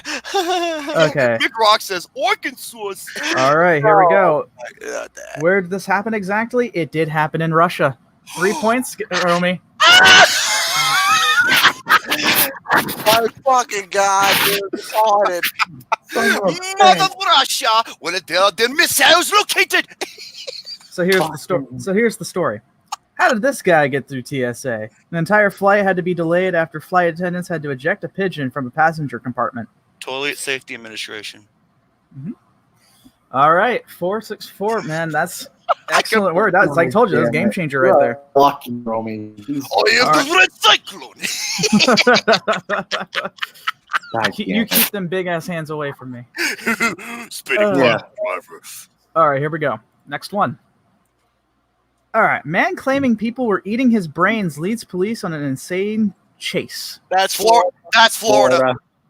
Okay. Fucking zombies are there, dude. Yeah. Indeed, you guys can give yourselves a point because yes, this absolutely gave. I wonder what gave that away. Here's the story. It's very rare that one gets to see the legendary Florida man in a car chase, but it's out there if you check it out on YouTube. Actually, 29-year-old Jesse Webb stole a community watch vehicle and no less from the supervisor. This was right as they were about to come check in about a guy screaming that people were eating his brains out. In a scene where they even make Fast and Furious look like an indie film, Jesse smashed through several backyards until he managed upon a golf course. 2 police cruisers chased after him just as he bobbed and weaved through people, just trying to get their swings perfected. Luckily, no one was hurt, Jesse was detained, and no mulligans were needed. You know what? Yeah. You know what? If it happened to Lucas, that wouldn't be possible. He doesn't have brains. Wow, dude. God, for the specifics about where this happened exactly in Florida, I must have forgotten to put that in. I just know I believe it was further up north. I say near Jacksonville, personally. I forgot exactly where it was, but all right, 575. Very good, guys. You're doing excellent so far. Romy's got the lead, however. Whoop-de fucking do. All right, next one. Ivan Drago. Next one. Man attacked by crazy squirrel gone nuts, and it was raised by a neighbor.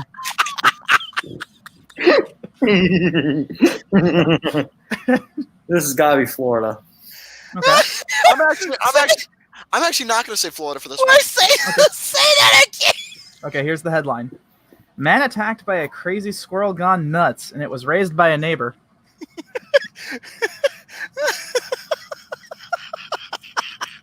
Actually, change my answer. I think it was no. I'm going to say no. You're just agreeing with me. No, I actually think I heard the story. So. Okay, so we have 2 locked in for not Florida. Okay, 2. Okay, a man gets attacked by a squirrel gone crazy guy. That is fucking Florida. Okay, are we locked in with our answers? Yes. All right. Did it come from Florida? Oh, you sweet Bippy it did. Sweet Bippy? Yeah. Sweet Bippy? You sweet Bippy. Yes, it's from So, this indeed happened in Florida.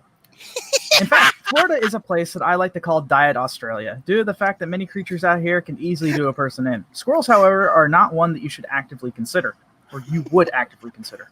Robbie Armstrong of Sarasota said that the squirrel attacked him and scratched up his arm and elbow. According to him, apparently this wasn't uncommon in the neighborhood. He later found out that his neighbor raised it and let it back into the wild. This can cause them to be overly aggressive. Also, as a statistic, according to the Centers of Disease Control and Prevention, small mammals such as squirrels, rats, mice, hamsters, guinea pigs, gerbils, chipmunks, rabbits, and hares are almost never found to be infected with rabies and have not been known to cause any rabies among humans in the United States. Hey, by the way, okay, hold on a minute. I'm going to see if I can, how do I share? Okay, Mick Rock sent something to me. Okay. Share screen. Okay, you guys see this picture. You ready? Sure. Can you see this? Wow, it's an actual fucking game. I had to share that. That was pretty Oh, funny. yeah, no. For some reason, I swear I thought I saw a story of a squirrel going nuts at somebody in Oklahoma. For some reason, It's very possible. Was it the squirrel from Ice Age? Oh. It makes sense. All right, so it's 5-8-5. Romy's taking the lead even harder, guys. Come on, you got to do this. You got to pull through. All right, here we go. Next one. Man calls 911 to get out of his fast food shift. I'm staying in Florida for this one. Okay. Same. This has got to be Florida. Was it the same guy who gave the guy the lemons for his tea? If so, yes. Okay, so everyone's locking in on Florida? Yeah. All right. Did this happen in Florida? Of course it did. Why wouldn't it? Yeah. All right, here's the story. They say that there is a club for those who hate their job, and it's at the bar. However, imagine your job being so bad that you have to call the police to get out of it. One man did, and it worked, in a way. It took no time at all for officers to realize that Brian Anderson of Dundee had fabricated the alleged robbery. When questioned, Anderson admitted that he made it up to get out of his 11 a.m. shift. To his credit, he did get out of work, but was still charged with misuse of 911 and is in jail still. Wow, bullshit. Yeah, that guy's a dumbass. Oh, hold on a second. My mom. Yeah, I know you heard. Hold on. Let me put myself on mute for the time being. Sure. All right, you guys are doing really excellent so far. What are you doing? What are you doing? Shut up! Hi, Mom. Hi. Be quiet! Hi. No. I'll wait till I'm done. You ding-dongs! All right, so I don't want the fan on me because it'll blow into the mic and, people will hate me. All right. Well, then again, they already do. Next one. all right, here's the last one before the end of this thing here. This is getting real interesting. All right, here we go. Last one. Unlucky thief caught because getaway car was repossessed. This is not Florida. There's no way. Oh, shit. Here comes the repo man. I'm not gonna say Florida for this one. Okay. I'm not Florida. No Florida here. No, okay. Romy, what do you say? I don't know how popular the repo man is in Florida. I could say, but it might sway your answer, and I don't wish to do that.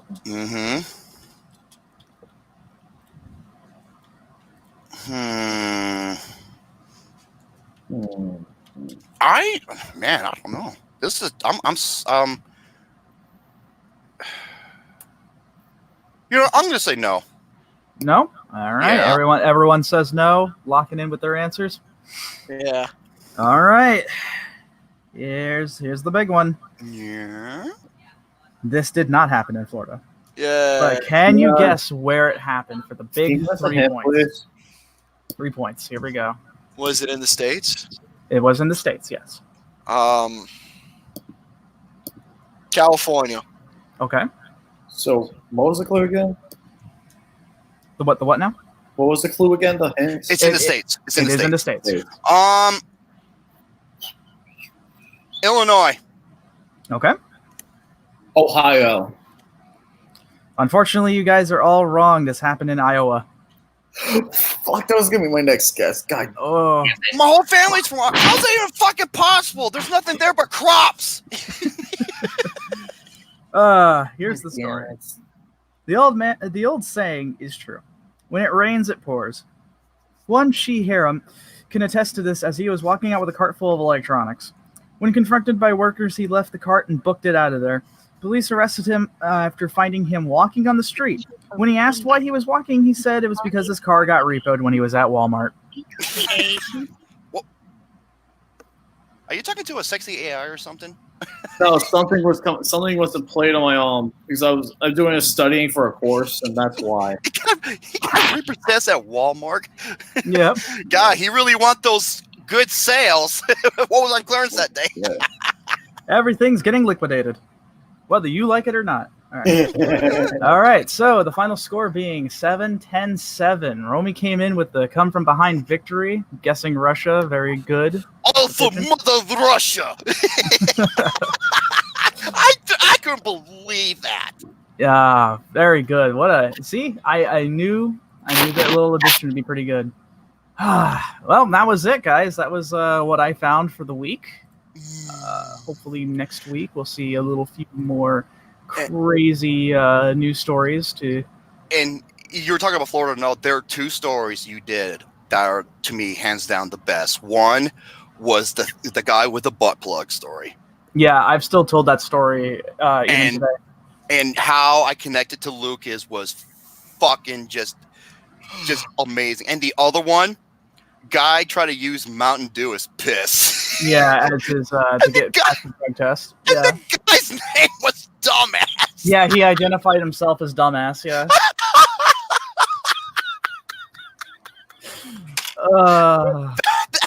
It's like, how can you make that shit up? All right. Well. Yeah, bear. I've been everywhere, man.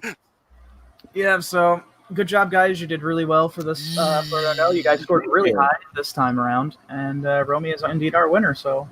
Yeah, I was high in the game of Florida or no. Yeah. Get back. For your time to sing. Okay. I've been everywhere. Okay, you know what I'm gonna do? Okay. What I'm gonna do is I don't want to sing the whole song. No, don't sing the whole song. What I did was I decided to minimize the verses and just go over the ones where it's like fast parts and end it with "Everywhere Man" or whatever. No, Okay. sing the locations verses. That's what I did. I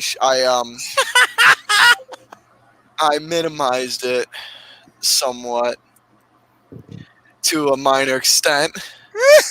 I don't want to sing. Sing. That. You sing it. Garrison, You always sing. You always love to sing. Now is your chance. I don't want to sing. This is There we this go, is Gary. Bofa I Idol. don't want to sing this. for Idol. Come So on, wait, hold Garrett. on. What's the context behind this exactly? Okay, because last week he went over all 50 states with the best candies. Okay, Okay. Yeah. and his accent and the way he was announcing some of these states was some of the funniest fucking thing. Austin and I were dying. To where it reminded me of the song like "I've Been Everywhere, Man." The song by Yeah. it's been covered. One of them by Johnny Cash, and I'm just like, Gary, you're singing this fucking song. What I did was I took every single word out, and the only thing I kept in was the locations. That's it. Do it. I've been to Reno, Montana. Come on, Gary, let's go. Let's get it. I did not practice this. That makes it even better. If you keep that thing closed up on you, I'm not gonna sing it because that's just fucking freak. No, I'm just like, Oh my god. yeah, Lucas, this ain't Space Jam. No Oh my god. close-ups. You people fucking hate me. Unless it's your All book. right. Here we go. Oh my god. I'm not ready. Oh, this is gonna be funny. It's gonna be funny. Kentucky. Rookie. Oh my god. I don't want to. Dude, this song, okay, the people can, a professional can sing this song in around 3 to 3.5 minutes. Gary would take 3 to 3.5 days. Yeah, he would. All right. You want me to start singing it? Yes. Okay. Yes. That's great. It starts with an earthquake, bird snakes. No, no. Okay, listen to yourself. Oh, that's Oreo. No, You dumb shit. this is- Fire. That's not the song. Okay, how the hell you get, okay. No, shut up. With Fuck, everything Turn down. shit. Asshole face. Turn burglar. No, this is. Oh, sing the song. I'm singing the song. No. By Johnny Cash. You sing that song, you fucking tinky winky butthole sniffer. Okay, you What ready? the fuck, dude? You ready? Okay, you ready? I'm gonna sing. Don't fucking sing the wrong song again, you dickhead. Okay, I've been everywhere by Johnny Cash. Yes, Harry the Cuban, right part. Forest Day, Red China, Johnny Ray. What is not the fire? That's Oh, God, perfectly Joe. Wrong song again. Try again. Try again, Gary. Korea, Marilyn Monroe. Gary, you want me to sing a song? I'm singing the fucking song, you stupid cocksucker. I've been everywhere. We all want I've been everywhere. Listen, you ignorant fuck ass. You're gonna sing I've Been Everywhere by Johnny Cash. Okay, Yeah, please. okay, Don't do it again. okay. Do it We're again. not- You do it again, you're eating Chef Boyardee. All right. I've been to our house Wrong